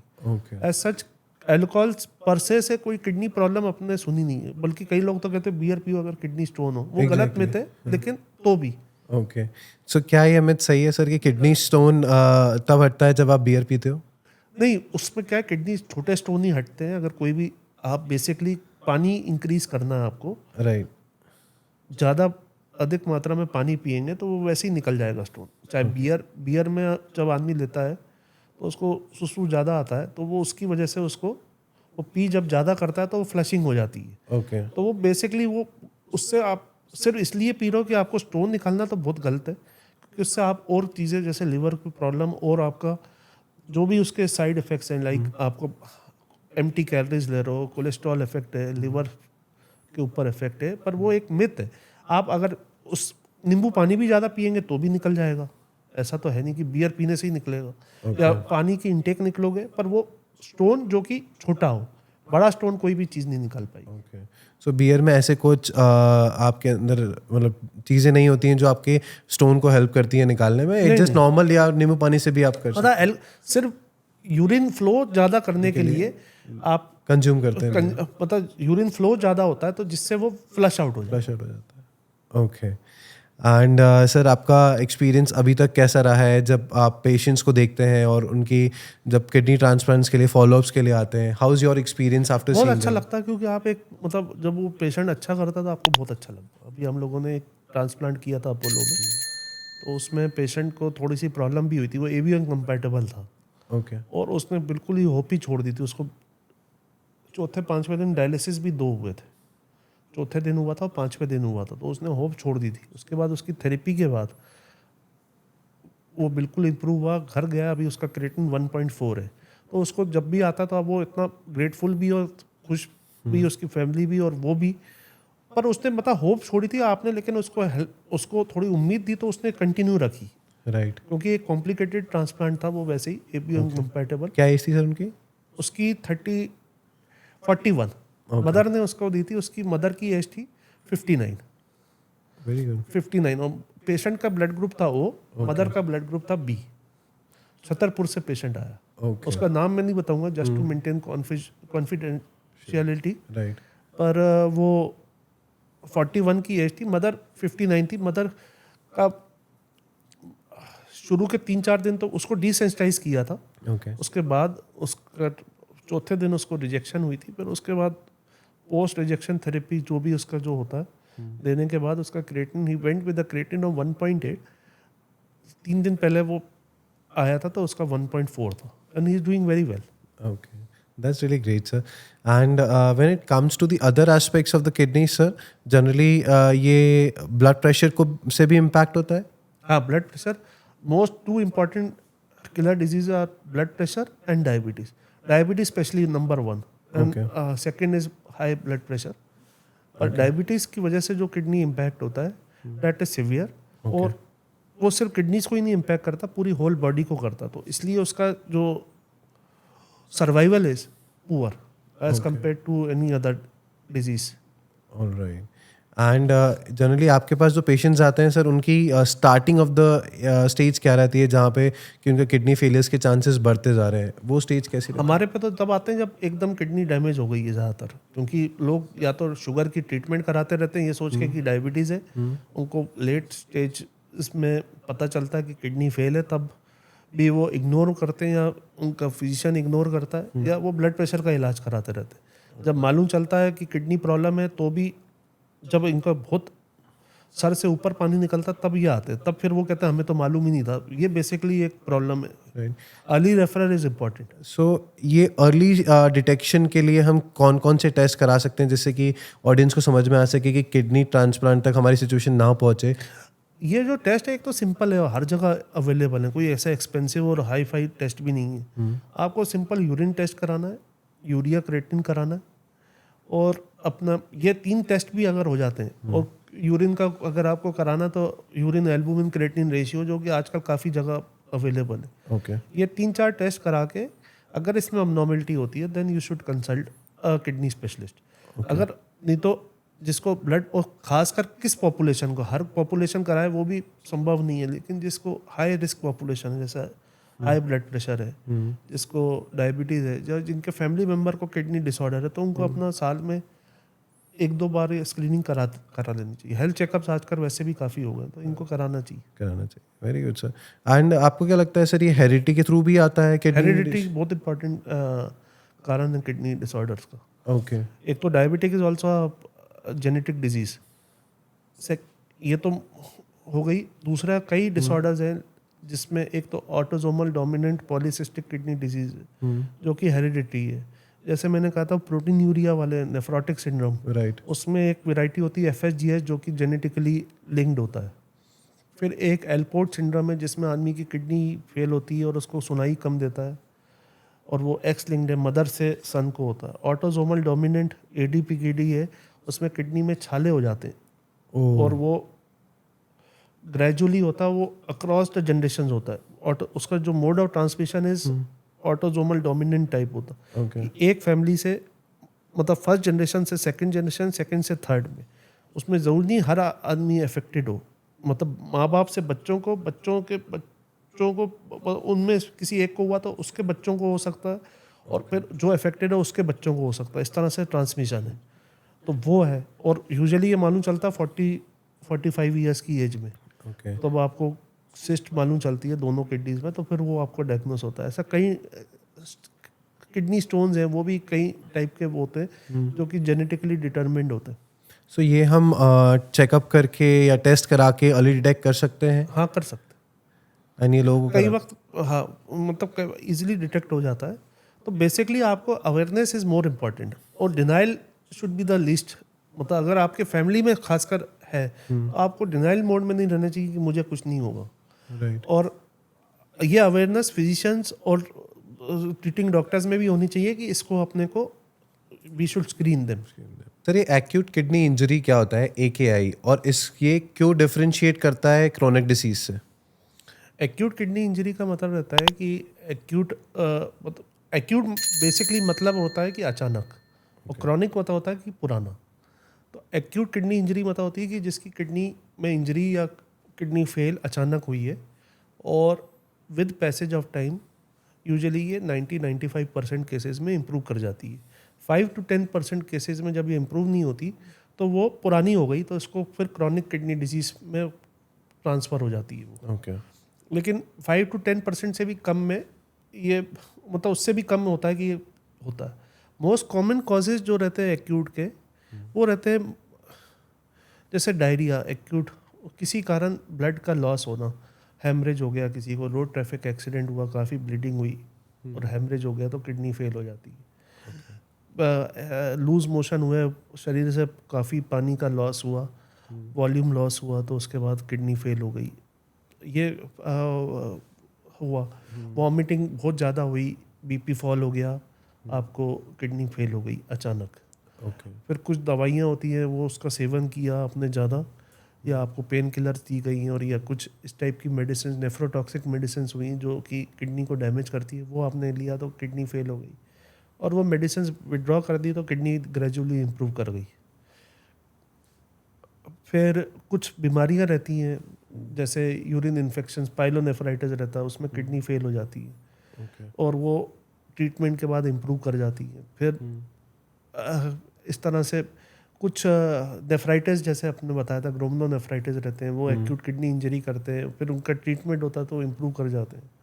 कहीं होता है रैपिडली प्रोग्रेसिव किडनी फेलियर या रैपिडली प्रोग्रेसिव रीनल फेलियर, उसमें वेस्कुलाइटिस करके एक बीमारी आती है, वो होता है उसमें। अगर लेकिन प्रॉपर ट्रीटमेंट के बाद भी, अगर सही ट्रीटमेंट मतलब होने के बाद भी 20-30% या 40% केसेस क्रॉनिक में चेंज हो जाते हैं। ओके और इस तरह से कई बीमारी होती है, जैसे पथरी फंस गई दोनों किडनीज में, तो वो उसका किडनी फेल हो गई, पता चला आपने जब सोनोग्राफी कराई तो दोनों किडनी में, यूरेटर में किडनी स्टोन्स फंसे हुए हैं, तो वो एक्यूट किडनी इंजरी है, पर बेसिकली ऑब्स्ट्रक्टिव यूरोपैथी है, राइट या प्रोस्टेट बढ़ने से किडनी प्रॉब्लम बढ़ गई, दवाइयाँ होती हैं, इस तरह से कई मेडिसिन। बट इस चीज़ में क्योरेबल है, that can be easily cure? Easily cured. Sepsis, एक सेप्सिस आईसीयू में मोस्ट इंपॉर्टेंट कॉज होता है sepsis, multi organ failure.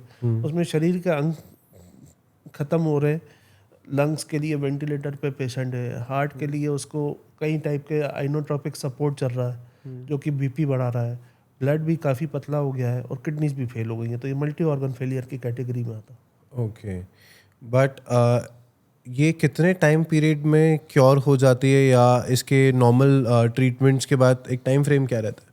Usually 2 weeks का रहता है, 2 वीक्स में इम्प्रूव हो जाती है। अगर 2 वीक्स के बाद इम्प्रूव नहीं होती तो आपको उस हिसाब से नेक्स्ट प्लान बी पे जाना पड़ता है। यूजुअली रिकवरी, जैसे सेप्सिस है, मल्टी ऑर्गन फेलियर है, वो खतरनाक बीमारी रहती है, तो उसमें प्रोग्नोसिस बहुत डिफरेंट है, और उसका डिपेंड करता है कि आपका how many organs have failed.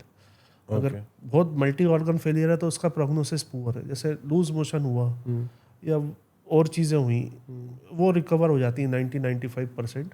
और डायलिसिस से भी, अगर इस बीच में अगर आपको डायलिसिस सपोर्ट चाहिए होता है तो आपको देना पड़ता है, और यूजुअली 2 वीक्स 3 वीक्स में वो रिकवर होना स्टार्ट होता है, और अल्टीमेटली पेशेंट रिकवर होता है। कि इंटरस्टिशियल नेफ्राइटिस आता है, वो मेडिसिन से होता है, एलर्जिक रिस्पॉन्स ऑफ किडनी होता है due to any cause, infections हो सकता है, या फिर ये हो सकता है दवाइयाँ, तो एलर्जिक रिस्पॉन्स होता है, तो वो रिकवर हो जाता है। उसमें स्टीरॉयड हाई डोज देनी पड़ती है और रिकवर हो जाती है। वेस्कुलाइटिस होता है, ग्लोमेरुलोनेफ्राइटिस होता है, इसके लिए स्पेसिफिक ट्रीटमेंट टारगेटेड होता है। तो ब्रॉड स्पेक्ट्रम में बोल सकते हैं, जैसे वॉल्यूम लॉस, गैस्ट्रोएंटाइट, एक्यूट गैस्ट्रोएंटाइटिस, ये इसमें इतना पानी लॉस हो जाता है कि शरीर में ब्लड वॉल्यूम लॉस होने की वजह से इनकी किडनी का परफ्यूजन पुअर हो जाता है, तो उसकी वजह से रीनल फेलियर सेट इन हो जाता है। ओके एंड यस, AKI में जनरली एक्यूट किडनी इंजरीज यदि बार बार आपको हो रही है, एंड तो ये चांसेस होते हैं कि आपकी किडनी फेल भी हो सकती है इन फ्यूचर?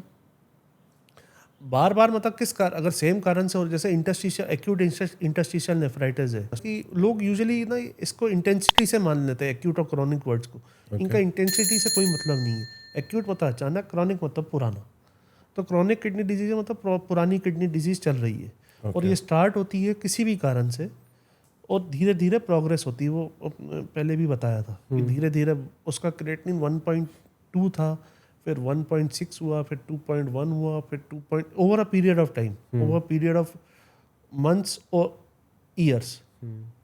ऐसा नहीं कि हर दिन बढ़ रहा, लेकिन over a period of time gradually progress होता जा रहा है, और एक लेवल पे वो आएगा जब वो क्रिएटिनिन 8.5 होगा, जब GFR लेस देन 10 होगा या 12 होगा, और आपका किडनी का फंक्शन ऑलमोस्ट 90% ख़त्म हो गया होगा, तब आपको डायलिसिस या ट्रांसप्लांट की ज़रूरत पड़ती है।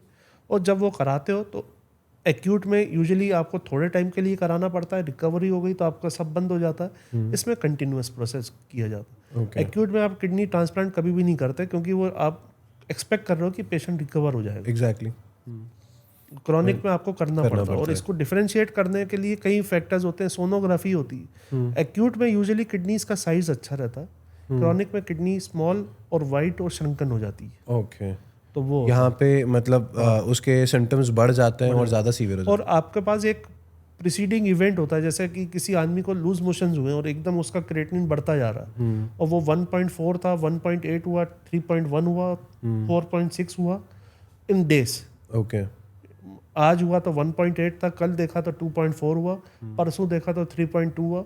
और यूरिन आउटपुट उसमें कम भी हो सकता है। जरूरी नहीं कि हर एक्यूट में यूरिन आउटपुट कम हो, पर यूरिन आउटपुट कम हुआ तो मतलब एक्यूट के चांसेस ज़्यादा है। क्रॉनिक में यूरिन मेंटेन रहता है पर वो एक्सक्रीट कुछ नहीं कर रहा। ओके, पर यूरिन बना हुआ है क्योंकि थोड़ा बहुत पानी निकाल रही है किडनी, बाकी एक्सक्रीशन पावर उसका खत्म हो गया है क्रॉनिकली और वो वेस्ट प्रोडक्ट्स बॉडी में एक्यूमुलेट हो रहे हैं। एक्यूट में urine output may or may not be decreased, but if urine output is decreased, it usually suggests a acute process. मतलब अचानक किडनी खत्म हुई।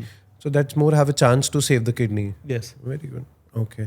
And sir, ये डायलिसिस की बात अब आएगी कि डायलिसिस में क्या मतलब कितने टाइप्स होते हैं और किस किस टाइप के डायलिसिस किए जाते हैं? डायलिसिस मतलब एक तो अगर जैसे एक्यूट में होता है तो उसमें कई एक्स्ट्रा कॉर्पोरियल थेरेपीज आ गई हैं। मतलब डायलिसिस इज एक्स्ट्रा कॉर्पोरियल मतलब कि बॉडी के बाहर कोई फिल्ट्रेशन के थ्रू वेस्ट प्रोडक्ट्स का या किसी चीज़ का रिमूवल हो रहा है। ओके, तो एक्यूट में आजकल एक और डायलिसिस आता है जिसको कहते हैं CRRT। ओके, वो कंटिन्यूअस रीनल रिप्लेसमेंट थेरेपी है। Alright. एक्यूट की पहले बात करते हैं फिर क्रॉनिक पे आते हैं। करेक्ट। तो एक्यूट में CRRT होती है जो कि कन्वेंशनल डायलिसिस से थोड़ी सी फर्क रहती है। ये वेरी स्लो डायलिसिस होता है और इसको कंटिन्यूअसली किया जाता है और स्लो किया जाता है क्योंकि डायलिसिस जो होता है वो काफ़ी रैपिड प्रोसेस है। और उसमें एकदम ब्लड फ्लो काफ़ी हाई चाहिए होता है और ब्लड भी आपका काफ़ी बाहर रहता है। उससे आपको BP कॉम्प्रोमाइज़ होता है क्योंकि आपका BP गिरता है ड्यूरिंग डायलिसिस। और जब BP गिरता है तो नॉर्मली किडनी फेलियर CKD या नॉर्मली पेशेंट जिनका BP हाई है तो वो एक हल्का सा गिरता है जो कि normally it is not very important. पर जो अनस्टेबल पेशेंट है जिसका BP लो है 100 चल रहा ऑन मल्टीपल सपोर्ट्स, तो उसको स्लो करने के लिए एक मशीन आती है CRRT मशीन, जिससे आप स्लो करते हैं और ग्रेजुअली वेस्ट प्रोडक्ट्स रिमूव करते हैं और वो पेशेंट को बेटर सूटेबल होता है। मतलब अनस्टेबल पेशेंट्स के लिए, जैसे किसी को हार्ट अटैक आया और उसका BP काफ़ी फॉल है, उसको यूरिन आउटपुट नहीं आ रहा और वो कार्डियोजेनिक शॉक में है, उनका डायलिसिस करना है। अब नॉर्मल डायलिसिस करने में उसको और रिस्क हो जाता है तो आप CRRT मशीन में डालते हो जिससे वो स्लो स्टडी 24 आवर्स में चलता रहे। इस टाइप से। और ये एक्सपेंसिव होता है, बस इसका ये ड्रॉबैक है कि इट इज़ वेरी एक्सपेंसिव और इट इज़ मोर स्टेबल और इट इज़ वेरी स्लो। तो CRRT इज़ मोर एक्सपेंसिव और उसका स्लो एंड स्टडी है और रिजल्ट्स में इसका इतना मतलब जिस हिसाब से कॉस्ट है it is not so basically जो सीरियस जो आपका डिजीज़ है वो डिसाइड करता है outcome, not the modality of dialysis. इसमें ये एक प्रॉब्लम है इस मोडालिटी में कि द कॉस्ट इज थोड़ा सा नॉर्मल पॉपुलेशन के लिए थोड़ा सा बाहर रहता है। एंड सर इसका कॉस्ट कैसे रहता है? इसका क्या है, क्योंकि 24 आवर्स है, नॉर्मली जो कन्वेंशनल डायलिसिस रहता है 3 to 4 आवर्स का रहता है। ये 24 आवर्स का है तो इसका cost is around between 80,000 to 1,20,000 per day. Per day पर ये ऐसा नहीं है कि लाइफ लॉन्ग चलना है, ये फॉर फ्यू डेज ही चलना है। मतलब इस टाइप से जब आपको लगता है patient has become stable, you can shift him to a cheaper modality of dialysis which is conventional haemodialysis. And जो नॉर्मल हीमोडायलिसिस है उसकी कॉस्ट क्या रहती है? उसकी अलग अलग है, नॉर्मली अराउंड 2,000 to 5,000 के आसपास रहती है पर सेटिंग। और ये हीमोडायलिसिस अपनी जनरली किडनी फेलियर के बाद भी होती है, यूज की जाती है? किडनी फेलियर में मतलब अगर सपोजिंग एक्यूट किडनी इंजरी में अगर आपको थोड़े टाइम तक रिक्वायरमेंट है तब आपको करनी है, ये भी होती है। एक दूसरा होता है इन बिटवीन द टू, क्योंकि ये स्लो है 24 आवर्स है राइट और कन्वेंशनल हीमोडायलिसिस रैपिड है और फॉर फ्यू आवर्स है, 3 to 4 आवर्स है, 4 आवर्स मान लीजिए क्योंकि नॉर्मल डायलिसिस 4 आवर्स। करेक्ट। इसके बीच में एक हाइब्रिड डायलिसिस होता है जिसको कहते हैं SLED, slow low efficiency dialysis. तो वो एक हाइब्रिड है between haemodialysis and CRRT, that is cost effective and it is slower than haemodialysis okay और but rapid then conventional CRRT. ये 7 to 8 आवर्स का होता है. इसमें नॉर्मल मशीन पे ही जो डायलिसिस की मशीन होती है उसी में किया जाता है. Okay. उसमें कुछ पैरामीटर्स को चेंज करते हैं और उसको स्लो कर देते हैं, जिससे 7 to 8 आवर्स के लिए उसको फिर डायलिसिस देते हैं, तो ये जिससे बेटर टॉलरेट हो. CRRT में क्या होता है कि 24 आवर्स या 18 आवर्स, 20 आवर्स, 24 आवर्स आपको डायलिसिस चलता रहता है. कंटिन्यूस डायलिसिस चल रहा है. कंटिन्यूस डायलिसिस चलता है. मल्टी ऑर्गन फेलियर्स में या कार्डियोजेनिक शॉक में इस टाइप के पेशेंट्स में ज़्यादा वो रहता है, क्योंकि ये पेशेंट अनस्टेबल है ओके और लो BP है, तो उनका चलता रहता है. ऑलराइट. और उसको तब स्टॉप करते हैं जब या तो वो बहुत टाइम हो गया या पेशेंट को किसी और प्रोसीजर के लिए CT स्कैन में जाना है या कुछ और करना है, तो आप बंद कर देते हो. या टाइम ड्यूरेशन उसका पूरा हो गया, आप सेकंड डायलिसिस पे आपको जाना पड़ेगा, ओके मतलब सेकंड सेशन पे जाना पड़ेगा, तब आप उसको स्टॉप कर देते हो. या फिर कोई पेशेंट अब इतना हीमोडायनेमिकली कॉम्प्रोमाइज हो गया कि उसका वो भी नहीं हो सकता. ओके तीसरा सेटिंग ये है. राइट. और हाइब्रिड डायलिसिस ये रहता है कि जैसे पेशेंट अनस्टेबल है and he cannot afford CRRT, right. तो फिर आप कहते हो कि इंस्टेड ऑफ दैट आप हाइब्रिड या स्लेट डायलिसिस करते हो, क्योंकि ये यूजुअली ICU में डायलिसिस किए जाते हैं. ओके ये नॉर्मल डायलिसिस यूनिट्स नहीं में नहीं करते, ICU में होता है. और तीसरा होता है कि पेशेंट है, मतलब किडनी प्रॉब्लम है, सिंगल ऑर्गन इन्वॉल्वमेंट है, ओनली किडनीज आर इन्वॉल्व, दूसरे ऑर्गन्स आर नॉट इन्वॉल्व, और he is tolerating normal hemodialysis better, तो you can easily do that in 80 to 90% of patient.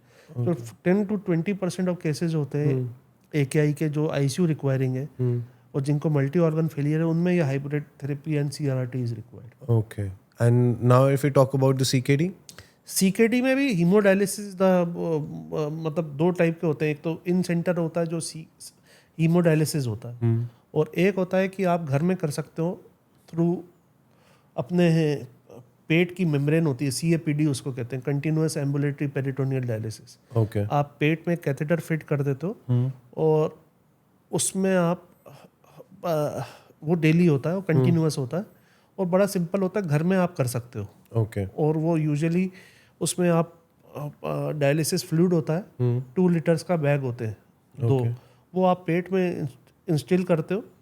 1 litre के 2 पैक्स होते हैं जो आप पेट में डालते हैं, और उस पर थोड़ी देर उसमें ड्वेल टाइम देते हैं, और पेट की जो मेम्ब्रेन होती है, पेरिटोनियल मेम्ब्रेन, वो क्लियरेंस करती है. अच्छा. और फिर आप उसको वापस एक एम्प्टी बैग में डाल देते हो, फिर से पेट में डालते हो. ऐसे 3 या 4 एक्सचेंजेस डेली करने होते हैं. खुद से पाइप डाल दो पेट में?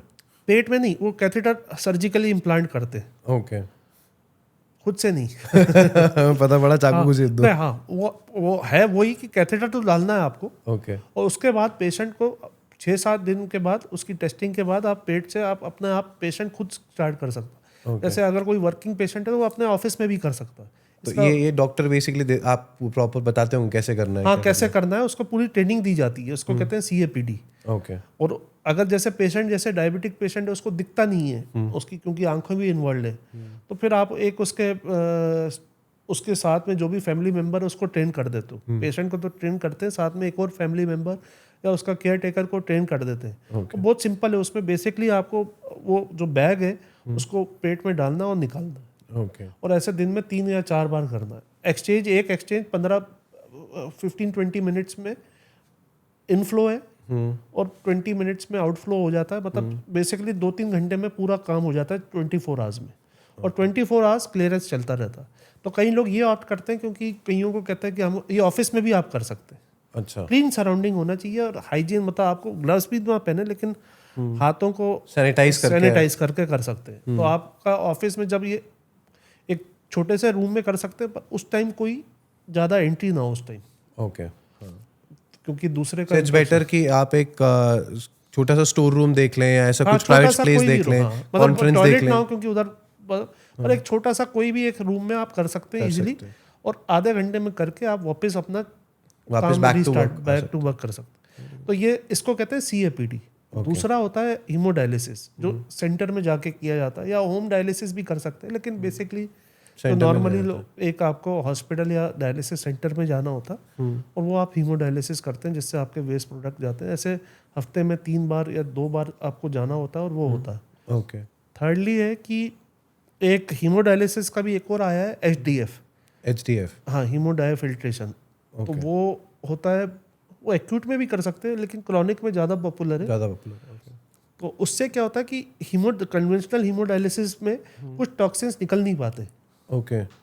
तो वो उसकी जो मेम्ब्रेन होती है वो large molecular weight substances waste products को भी निकाल देती है. ओके. तो that is better version, right. वो again it is slightly more expensive as compare to conventional haemodialysis. Okay. And यहाँ पे अपनी वो CRRT यूज़ नहीं होती है?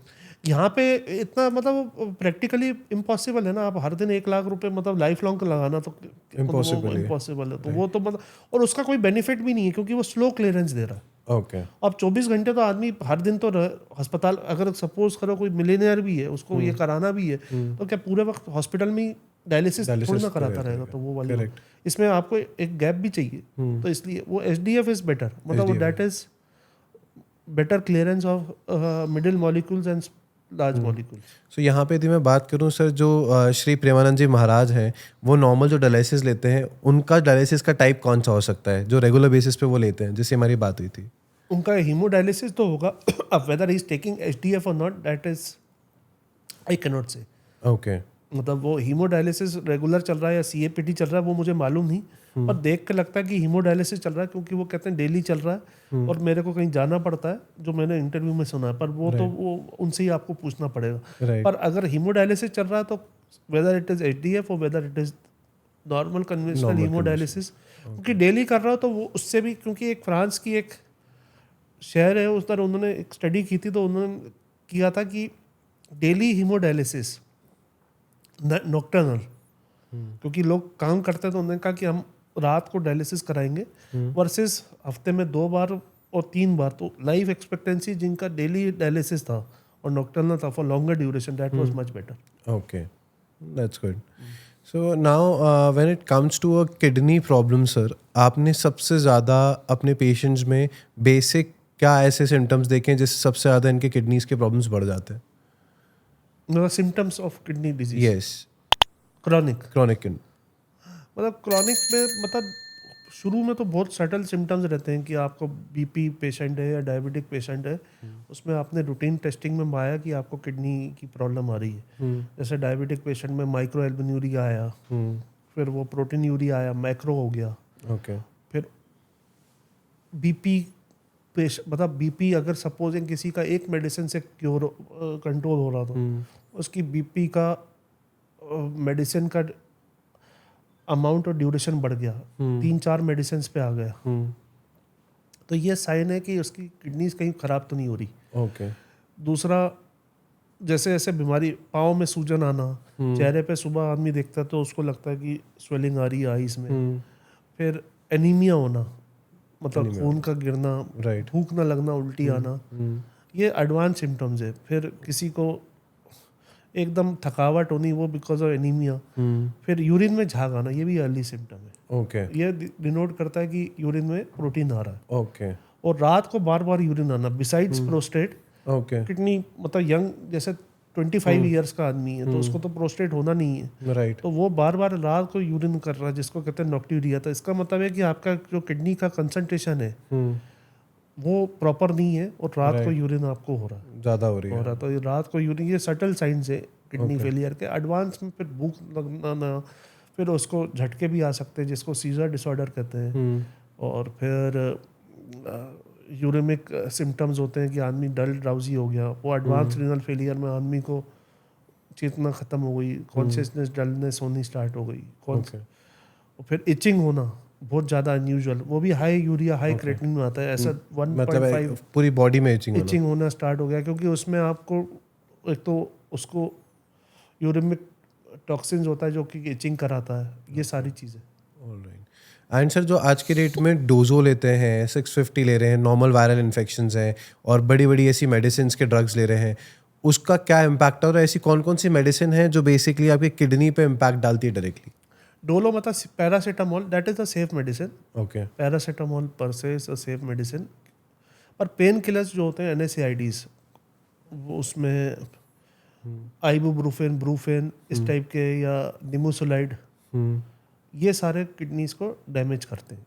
ओके. एक्यूटली भी करते हैं और क्रॉनिकली भी करते हैं. मतलब अचानक भी कर सकते हैं और कुछ मेडिसिन होती हैं जो कि एक्यूट नेफ्रोटॉक्सिक मेडिसिन रहती हैं, एंटीबायोटिक्स रहती हैं जो आईसीयूज में देते हैं, या अमाइनोग्लाइकोसाइड ग्रुप रहता है। फिर एक कोलिस्टिन करके आती है, वो भी थोड़ा नेफ्रोटॉक्सिक रहती है, लेकिन usually it is a very safe medicine, very good life saving medicine. और उसका साइड इफेक्ट है कि नेफ्रोटॉक्सिटी होती है। ओके। फिर कुछ कैंसर की मेडिसिन होती हैं जो कि किडनी को डैमेज करती है, और उसमें सिस्प्लाटिन है, इस टाइप की मेडिसिन है। ओके। फिर ऐसा और मेडिसिन में एक इंटरस्टिशियल एक्यूट इंटरस्टिशियल नेफ्राइटिस, तो हर कोई मेडिसिन उसकी इतनी लिस्ट है कि पूरी मेडिसिन ही है। ओके। पेनिसिलिन से लेके हर ग्रुप ऑफ एंटीबायोटिक सारी चीज़ें। तो वो अब एलर्जिक रिस्पॉन्स आपको किस मेडिसिन से हो जाए वो प्रिडिक्ट करना बड़ा मुश्किल है, क्योंकि और वो किडनी में भी इन्वॉल्व कर जाए तो वो भी प्रिडिक्ट करना मुश्किल है, लेकिन कोई सी भी मेडिसिन वो कर सकती है। Right. But that is not कि हर मेडिसिन नेफ्रोटॉक्सिक हो गई। ओके। तो उसमें तो including diuretics are also considered as a मतलब यूरिन बढ़ाने का जो मेडिसिन होती है उससे भी एक्यूट इंटरस्टिशियल नेफ्राइटिस हो सकता है। ओके। तो वो वाली चीज़ हो गई। ओके।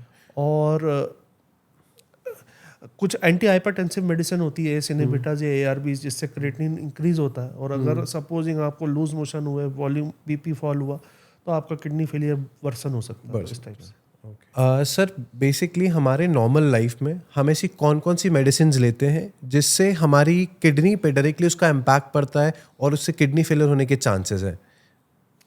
इसमें तो एक तो pain killers are routine. Okay. मतलब एनएसएआईडी जैसे प्रूफेन हो गई, आइबुप्रोफेन हो गई, नाइस टैबलेट हो गई, कॉम्बीफ्लेम हो गई, इस टाइप की जो टैबलेट्स होती हैं, वोवेरॉन, एक्लोफेनेक, डिक्लोफेनेक, ये सब में ज़्यादा कॉमन है। ओके। और दूसरी फिर एंटी हाइपरटेंसिव अगर आपको में आती है एस इनहिबिटर्स और एआरबीज, जैसे ये कार्डेज और लोसार्टन ग्रुप होता है, और एनाराप्रिल, इस टाइप का रेमिप्रिल, ये सारी मेडिसिन। इनको जब भी लो तो आपको गाइडेंस में लेना चाहिए, और you have to be monitored for your renal functions. Okay. आप ब्लाइंडली लेके लिए जा रहे हो और उसको मॉनिटरिंग नहीं कर रहा तो गलत है। वैसे these are safe medicine, pain killers नहीं, मैं एस इनहिबिटर्स की बात कर रहा हूँ। ओके। पर आपको मॉनिटरिंग और अंडर गाइडेंस लेनी चाहिए, then it is very safe and very effective medicine. डोजो सेफ है? डोलो पैरासीटामोल सेफ है। डोलो सेफ है? हाँ। ओके। उसके अलग साइड इफेक्ट है, लेकिन किडनी साइड इफेक्ट नहीं है। किडनी वो हेपेटोटॉक्सिक हो सकता है। ओके। And ibuprofen? आइबुप्रोफेन से किडनी फेलियर होता है, मतलब उससे मतलब किडनी डैमेजेस होते हैं। Okay. Ibuprofen is not safe? हाँ, एक ये अगर कई लोगों को जैसे क्या होता है, गठिया रोग होता है, और ये बार बार मेडिसिन लेते रहते हैं, कंटिन्यूअस लेते रहते हैं, दिन में 3-3 बार आइबुप्रोफेन या वोवेरॉन या इस टाइप से। तो इनको एक तो एक्यूट प्रॉब्लम होती है, क्रॉनिकली भी इनको किडनी में प्रॉब्लम होती है, उसको कहते हैं एनाल्जेसिक नेफ्रोपैथी। ओके। तो एनाल्जेसिक्स लेने की वजह से किडनी फेल हो गई, तो वो उसको ये सारे पेन किलर्स से ज़्यादा होता है। और जैसे मेरे को किडनी प्रॉब्लम है पर मुझे मालूम नहीं है और मैं पेन किलर ले रहा हूँ, तो मेरी किडनी की प्रॉब्लम और बढ़ जाएगी।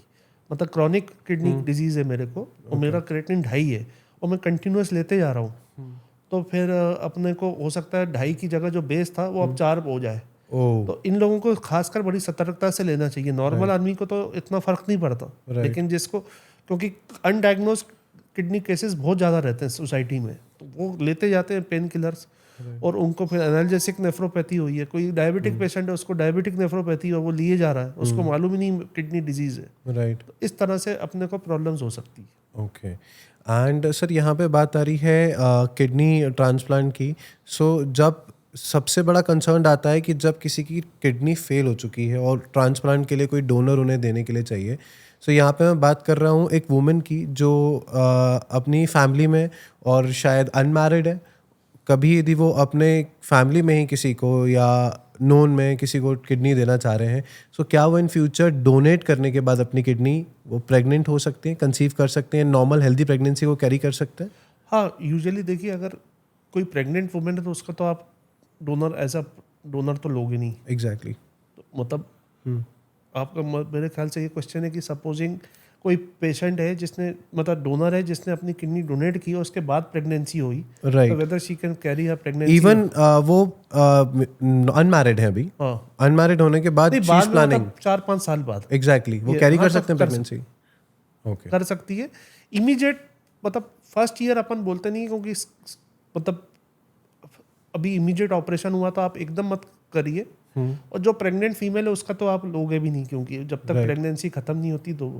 पर हाँ, आप डोनेट कर सकते हैं, उसको कोई प्रॉब्लम नहीं होगी, मतलब डोनर को कोई प्रॉब्लम नहीं होगी if she carries pregnancy. So, वो हेल्दी पर उसको ये प्रिकॉशन लेना है कि उसको अपना जो भी उसका डॉक्टर है, ऑब्स्टेट्रिशियन है, उसको बताना है कि मैं I am a kidney donor, I have a single kidney, so I should not be given medicines which can cause harm to my only functioning kidney, जैसे पेन किलर्स है, तो वो उसको अवॉइड करना पड़ेगा ड्यूरिंग सर्जरी, प्रेगनेंसी या तो normal हो या सिजेरियन हो, तो वो उसको अवॉइड करवाना पड़ेगा। दूसरा, कुछ ऐसी एंटीबायोटिक्स ना दे जिससे उसको किडनी को हार्म हो, क्योंकि वही मैंने कहा था, एंटीबायोटिक्स कुछ ऐसी होती हैं जो किडनी को, मतलब सिंगल किडनी को ज़्यादा हार्म करेगी as compare to double kidney. Okay. And यहाँ पे यदि हम अपोजिट की बात करें, फॉर एग्जांपल यदि कोई भी एक मेल पर्सन है जो अपने फैमिली में किडनी दे रहा है किसी भी इंसान को, और किडनी देने के बाद क्या वो अपने नॉर्मल लाइफ में, अपनी मैरिड लाइफ में एक बेबी प्लान कर सकता है इजीली? मेल तो मतलब जैसे पेशेंट कोई इम्पैक्ट नहीं आता है, हाँ, तो उसके क्या है, सेक्सुअल फंक्शन रिड्यूस हो जाते हैं ड्यूरिंग डायलिसिस, मतलब सीकेडी एडवांस स्टेजेस में। ओके। तो वो उस वक्त तो उसका मतलब बेबी प्रोड्यूस कर सकता है, लेकिन बहुत चांसेस कम हो जाते हैं, क्योंकि उसके हार्मोनल चेंजेस होते हैं जिसमें उसको स्पर्मेटोजेनेसिस भी इफेक्ट होता है। ओके। तो वो उसमें यूजुअली वो करने को हो सकता है, लेकिन chances are very less. Post transplant successful kidney transplantation, उसके sexual functions are back to almost normal if not normal, तो वो बेबी मेल आदमी तो अपना प्रोड्यूस करता है और होता भी है। ओके। हमारे कई पेशेंटों ने बेबी प्रोड्यूस किया। इसका दूसरा से है कि female whether she can produce a baby if she is having a kidney problem, तो वो फिर उसका भी वही चक्कर है। अगर वो ड्यूरिंग डायलिसिस पे तो उसको तो दिक्कत है, क्योंकि डायलिसिस पर से 2 क्रेटिन के ऊपर हाई रिस्क प्रेगनेंसी हो जाती है, और उनको प्रेगनेंसी के रिलेटेड कॉम्प्लिकेशंस होते हैं। ओके।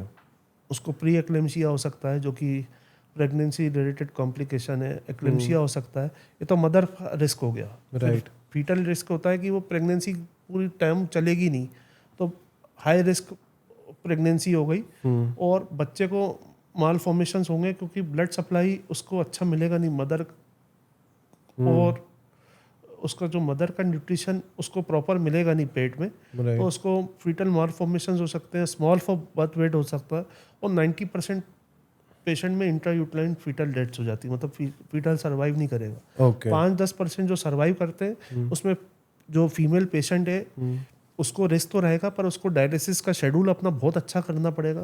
हफ्ते में हो सकता है ऑलमोस्ट डेली करना पड़े इंस्टेड ऑफ ट्वाइस और थ्राइस, और चीज़ें इम्प्रूव करनी पड़ेगी। पर practical purposes usually female patients on dialysis usually don't conceive, उनके भी रिप्रोडक्टिव फंक्शंस, ओवम प्रोडक्शन, सारी चीज़ों पे इफेक्ट होता है। ओके। और अगर बाय मिस्टेक इनकी हो गई तो it will not be carried till the normal conception. उनको ग्राफ बताइए, फीटल लॉस के हाई चांसेस रहते हैं, और मदर का रिस्क भी होता है। ओके। अगर फीमेल का ट्रांसप्लांट हो गया सक्सेसफुल है तो she can carry, but she has to carry the delivery in a multi disciplinary approach होनी चाहिए, जिसमें नेफ्रोलॉजिस्ट भी इन्वॉल्व होना चाहिए अलॉन्ग विद ऑब्स्टेट्रिशियन। फिर उसकी कुछ दवाइयाँ चलती हैं जो कि फीटस को, ट्रांसप्लांट की दवाइयाँ होती हैं, उसमें जो माइकोफेनोलेट होती है वो टेरेटोजेनिक होती है, मतलब बच्चे को पेट में हार्म कर सकती है, तो वो बंद करनी पड़ती है, और उसकी जगह दूसरी मेडिसिन डालनी पड़ती है। तो वो उसको आपको रिस्क मॉनिटर करते हुए she can carry and she can carry a normal pregnancy, but it has to be carried out in a tertiary care centre, मतलब नॉर्मल जगहों पे नहीं कर सकता। ओके। सो आप ये बात कर रहे हैं while somebody is taking a dialysis in a continuous manner, मतलब यदि कोई डायलिसिस में तो देखो उसमें प्रेगनेंसी कैरी करने के रिस्क बहुत हाई है। हाँ। उसमें मतलब बहुत कम फीटस, मतलब उस बच्चा कर पाएगा। हाँ। अगर कैरी हो भी गई तो बच्चे को रिस्क होगी और माँ को रिस्क होगी। अब ट्रांसप्लांट जैसे हुआ उसके बाद उसको प्रेगनेंसी हुई तो उसका हो तो जाएगा, पर थोड़ा हाई रिस्क होगा as compare to a normal pregnancy. दूसरा, उसको अपनी कुछ दवाइयाँ, ट्रांसप्लांट की मेडिकेशंस को थोड़ा सा उसमें वो करना पड़ेगा चेंज उसकी, जैसे जिससे बच्चे को रिस्क ना हो, क्योंकि ये एक मेडिसिन होती है माइकोफेनोलेट मॉर्फिडिल, जो कि ट्रांसप्लांट रिजेक्शन के लिए दी जाती है, तो उसको वो बंद करके दूसरी एजाथियोप्राइन डालनी पड़ती है ओके ताकि बच्चे को रिस्क ना हो, कोई टेरिटोजेनिक इफेक्ट्स ना हो। दूसरा, उसको प्रिपेयर्ड होना पड़ेगा कि उसको प्रेगनेंसी में कुछ थोड़ी सी कॉम्प्लिकेशन आ सकती है, लेकिन अगर उसका क्रिएटिनिन 2 है, उसको प्रोटीन लीक नहीं हो रहा, तो फिर वो कैरी फॉरवर्ड कर सकती है 90-95% सक्सेस रेट के साथ। Very good. So normal male person यदि आप मेल में तो क्योंकि आदमी प्रेग्नेंट नहीं होता, राइट, वो तो इजीली हो जाता है, चाहे ट्रांसप्लांट हो, ट्रांसप्लांट कर देने के मतलब डोनेट करने के बाद भी या ट्रांसप्लांट हुआ भी है तो भी कर सकते हैं। उसके क्योंकि सेक्सुअल फंक्शंस भी आ गई, उसकी वाइटलिटी आ गई, सारी चीजें आ गई, दोनों फैक्टर्स में वो प्रोड्यूस कर सकता है। उसकी कोई दिक्कत नहीं। फीमेल्स में क्योंकि she has to carry the baby, तो उसमें ये उसको सर्जरी, मतलब 9 महीने कैरी करना, उसको पेट में बच्चा, तो उसको वो दवाई भी ले रही है, तो ऐसी दवाइयां ना ले जिससे बच्चे को भी इफेक्ट हो। तो ऐसे ट्रांसप्लांट में एक दवाई होती है जिससे इफेक्ट हो सकता है। ओके। और यूजुअली इनको कैरी करना चाहिए, नॉट मतलब जैसे female patient who becomes pregnant, मतलब 2-3 साल उनको वेट करके उनके सारी चीजें स्टेबल तब करना चाहिए। मतलब इवन यदि उन्होंने किसी को 6 महीने बाद आपका हो जाए तो वो उसमें, क्योंकि आप हाई डोज ले रहे हो ओके मेडिसिन की, जो कि बच्चे को नुकसान भी पहुंचा सकती है और आपको भी नुकसान हो सकता है। सो इट मीन यदि किसी ने डोनेट भी किया है अपना ऑर्गन और डोनेट वाले को कोई दिक्कत नहीं है, लेकिन थोड़ा सा वेट कर ले। इमीडिएट जो बता ऐसा वो तो इजीली कैरी फॉरवर्ड कर सकता है, बस उसको ये रिस्क लेना, उसको ये अपने केयर गिवर को या डॉक्टर को बताना है कि मैं सिंगल किडनी है, मैंने अभी किडनी डोनेट की है। तो उसको अवॉइड करना चाहिए ऐसी मेडिसिन जो किडनी को नुकसान दे सकती है। जो मेल पेशेंट है वो पोस्ट ट्रांसप्लांट इजीली दे सकता है, मतलब बच्चा पैदा कर सकता है, क्योंकि जो होना है उसकी वाइफ को होना है, जो who is a healthy female, I presume. जो फीमेल पेशेंट है who conceives post transplant, she has to be it is considered as thoda high risk pregnancy as compared to a normal pregnancy. It has to be carried out in a center, in a tertiary care center. उसको कुछ अपनी medicine immunosuppressants को jiggle करना पड़ेगा, और उनको इसको monitoring भी काफ़ी रिक्वायरमेंट होती है। और उसका ये होना चाहिए creatinine should be less then 2। Okay, मतलब ऐसा नहीं 2.8 है किसी का किडनी में, उसको माइल्ड किडनी प्रॉब्लम स्टार्ट हो गई है फिर से ग्राफ में, और वो करे तो वो गलत हो जाएगा।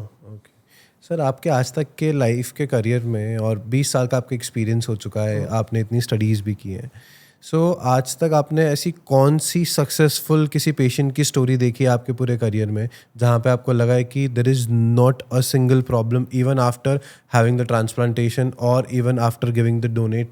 वो तो हर वक्त जब आपका ट्रांसप्लांट अच्छा होता तो आपको लगता है this is a success story. Okay. तो वो हर पेशेंट न्यू है, हर स्टोरी अलग है, हर कुछ अलग है। ओके। पर अभी जैसे मैंने बताया था कि अभी हम लोगों ने अभी 1 हफ्ते पहले ही किया था एबी इनकम्पेटेबल, अब वही एक सक्सेस स्टोरी लग रही है। जब हुआ था तब प्रॉब्लम लग रही थी, तो वो जो भी सक्सेस होता था वो हर ईच लाइफ सेव्ड इज मतलब आपको एक खुशी होती है। फिर वो रिहेबिलिटेट होता है, अपने जॉब में वापस जाता है तो आपको और अच्छा लगता है। वो इफ़ ही डज वेल वो आपको और अच्छा लगता है। Okay, that's great sir. But एक होता है कि जैसे आपने 2017 में पहली बार ट्रांसप्लांट किया था, जो कैडावर ट्रांसप्लांट किया था फर्स्ट, वो था उसका ये पास में होशंगाबाद में रहता, बुधनी में रहता बेसिकली। ओके। वो आज तक है, 2017 से 2025 हो गया। वो आज तक successfully he is doing very well.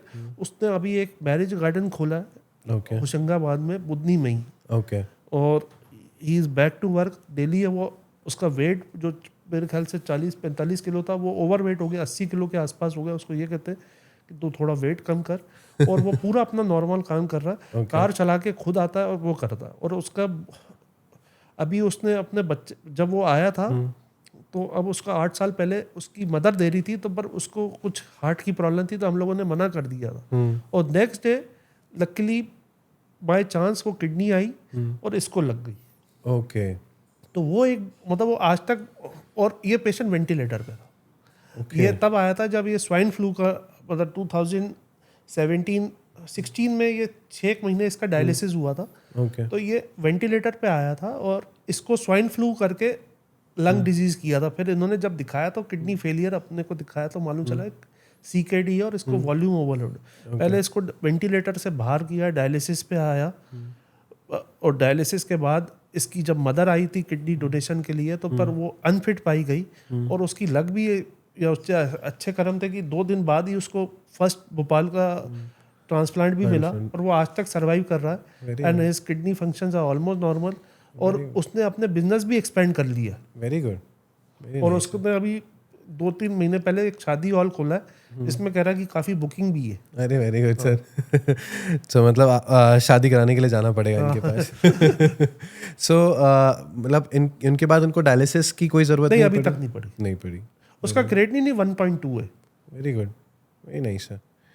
So I believe you have given us so much information over the podcast and we have covered so many things in this. But before ending up, I just wanted to know sir कि nephrology speciality में आप ऐसी कौन-कौन सी diseases हैं जो treat करते हैं patients की? इसमें तो एक तो acute जो आपने पूछा वही acute kidney disease, chronic kidney transplantation, dialysis अलग-अलग types के, hypertension, diabetic renal disease, glomerulonephritis, obstructive uropathy due to stones, genetic renal disease, जितनी भी वैरायटी वी आर ट्रीटिंग। फिर हम लोग सारे प्रोसीजर्स करते हैं लाइक डायलिसिस के रास्ते होते हैं, फिस्टुला बनाना, फिर ये कैथेटर डालना, ये परमक कैथ डालना, ये सारी चीज़ें तो ये सारी की जाती है। और इससे मतलब we are doing everything what we have done ABO incompatible transplantation also, which is the new thing which I really wanted to know about that sir. ये हम लोगों ने 2-3 किए हैं। एक तो डॉक्टर का था जो रायपुर से आया था, उसका काफ़ी सक्सेसफुल था और वो एकदम उसका अनइवेंटफुल था। उसको पहले डिसेंसिटाइजेशन किया था और पता है डिसेंसिटाइजेशन करने के ही बात था उसका मैं blood group I forgotten, it was I think A donor giving to O donor, A blood group donor giving to O donor. उसके फादर ने दी थी and patient was a doctor, he was working in Chhattisgarh, Raipur के पास था कहीं पे, and he came and we did a very good transplant and still very active. मेरे ख्याल 1.5-2 साल हो गए, doing very well. He started going to his work, he started his medical practice. Nice. अभी वाला था जो छतरपुर से आया था which had some minor niggle, day 4 पे उसको प्रॉब्लम हुई थी। we had to give him 2 sittings of dialysis. Then we did a biopsy में rejection आया antibody वाला, and we treated. We were very disheartened कि कहीं because it is a very serious thing. Right. तो उसके बाद he is also doing very well. Almost 1 month has passed. Last 24th of July we did that transplant. Right. Very good. Very good. उस वक्त Hamidia hospital में भी एक हुआ था, which had come in newspaper, but we also did at Apollo Sage. Okay. And which was quite successful. That's really great, sir. Sir, आप audience को ऐसा क्या मैसेज देना चाहेंगे so audience can be more aware about their kidneys? Audience को एक message है कि आपको इससे घबराना नहीं है, treatment is available and everything is available. तो इसलिए आदमी घबराता तब है जब आपको ट्रीटमेंट इज़ नॉट अवेलेबल। तो every treatment is available which is happening in any centre in the world, 1।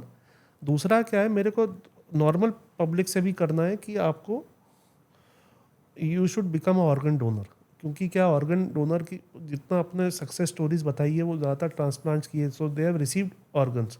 ये जो अभी मैंने आपको बताई थी जो कैडावर ट्रांसप्लांट था, तो somebody has donated the kidney so as to that patient living till now and he has rehabilitated himself and उसने अपना बिजनेस से स्टार्ट कर दिया। उसकी फैमिली को कितना अच्छा लग रहा हो और वो इंडेटेड है टू दैट डोनर फैमिली। तो वो कहते हैं कि हम उसका एहसान कभी जिंदगी में नहीं भूल सकते। नाम मैं बता नहीं सकता क्योंकि बिकॉज ऑफ कॉन्फिडेंशियल इश्यूज ना पेशेंट का ना डोनर का, लेकिन वो आज तक इंडेटेड है। तो ऑर्गन डोनर से कितना फ़ायदा, not only in kidney transplant but heart transplant है, क्योंकि हार्ट तो कोई डोनेट दे नहीं सकता, एक ही हार्ट है। लिवर ट्रांसप्लांट है, फिर लंग्स है, इस टाइप की चीज़ें जो है। आईज तो आप डोनेट नहीं कर सकते until unless आप एक आंख भी नहीं दे सकते, भले ही 2, करेक्ट, क्योंकि it is not feasible. Right. तो इस तरह से आप कितनी सेव करते हो। तो you have to become organ donor. और ये मुहिम भी चलाई है इंडियन गवर्नमेंट ने और सब जगह टू इंकरेज कैडावरिक ट्रांसप्लांट एंड वो, क्योंकि आपकी बॉडी आप जाने के बाद भी अपने नियर एंड डियर वंस को जीवित रख रहे हो दूसरे जिंदगी लाइफ को सेव सेव कर कर राइट। सो सेम चीज़ हुई है अपने यहाँ पे अमिताभ बच्चन जी ने भी ने साइन करके दिया हुआ है कि हाँ, पर मेरी अमिताभ death बच्चन जी का फिर मेरे को मालूम नहीं है, जैसे मैंने सुना है, Right. Because although I met him 3-4 times but I don't know him personally. Okay. पर उसमें उसने बोला कि he has got a virus, so he can not until unless that virus is clear. Hepatitis B का वो प्रचार करते हैं कि मेरे को हेपेटाइटिस बी है। Okay. जो उसमें तो वो हेपेटाइटिस मतलब फर्स्ट चीज़ है कि आप डोनर तब तक नहीं हो सकते जब तक you don't have any viruses or In your because body. this hepatitis B can be transmitted. Okay. All right. It can so be on that transmitted. cases you cannot give any donor वो एक अलग issue है, उसमें आप दे सकते हो, लेकिन it has to B मतलब उसका क्रॉनिक होना चाहिए, और उसमें कुछ टेस्ट होते हैं जिससे मालूम चलता है कि दिस विल कॉज डैमेज और whether this will cause will be transmitted to the donor और नॉट। उसका Okay. इनएक्टिव वायरस होना चाहिए, okay. और उसमें आपको उसमें एक टेस्ट होता है कि the virus is inactive and it has been cured. PCR एक टेस्ट होता है, डीएनए उसका एचपीवी डीएनए करते हैं। अगर डीएनए नहीं है on repeated occasion then you can give, but this is more of theoretical discussion. All right. But पर I'm hepatitis B okay. Patient है और वो उसका अगर इनएक्टिव वायरस है और वो अगर किडनी फेल है, उसका we can take he can be a recipient. Okay. क्योंकि अगर एक्टिव हेपेटाइटिस बी है या हेपेटाइटिस सी है तो आपको नहीं लेना चाहिए, you have to treat. We have done a transplant of hepatitis B patient, still वो गंज बसोदा का है, विदिशा शहर के पास है भोपाल में। Okay. तो उसका हम लोगों ने लेकिन we did a liver biopsy to see whether is liver functioning was normal. Okay. Hepatitis B के टेस्टिंग कराई थी, we found that it is inactive, then we did the transplant and he is doing well. Wife donated the kidney. Okay. Really great. And both are really happy and हाँ, good. मतलब 2 साल होने वाले हैं। That's really great. Great, sir. I'm really grateful that you have shared us so much of the stories and so much of knowledge, sir. I'm really thankful that we had discussed so much knowledgeable points in this podcast. हमने बहुत सारे topics cover किए हैं इस पे, बहुत सारी information gather की है हमारी ऑडियंस के साथ, जिसमें हमने डायलिसिस की बात की है, हमने किडनी ट्रांसप्लांट की बात की है, many aspect AKC, AKI, CKD, we have talked on many aspects, dialysis की बात की है, failures की बात की है, एंड आई बिलीव जो भी आपने आज नॉलेज दिया है वो हमारी ऑडियंस के लिए बहुत ज़्यादा इन्फॉर्मेटिव रहा होगा। And after listening to this podcast I really want please ऐसे ही हमें अप्रिशिएट करते रहें एंड आगे फॉलो करते रहें, सब्सक्राइब करें, जिससे कि हम ऐसे ही इन्फॉर्मेशन आपके लिए लेके आएँ। And I am really thankful to you sir that you have given us a good time and expressive knowledge of yours. Always a pleasure meeting. Thank you so much sir, thank you.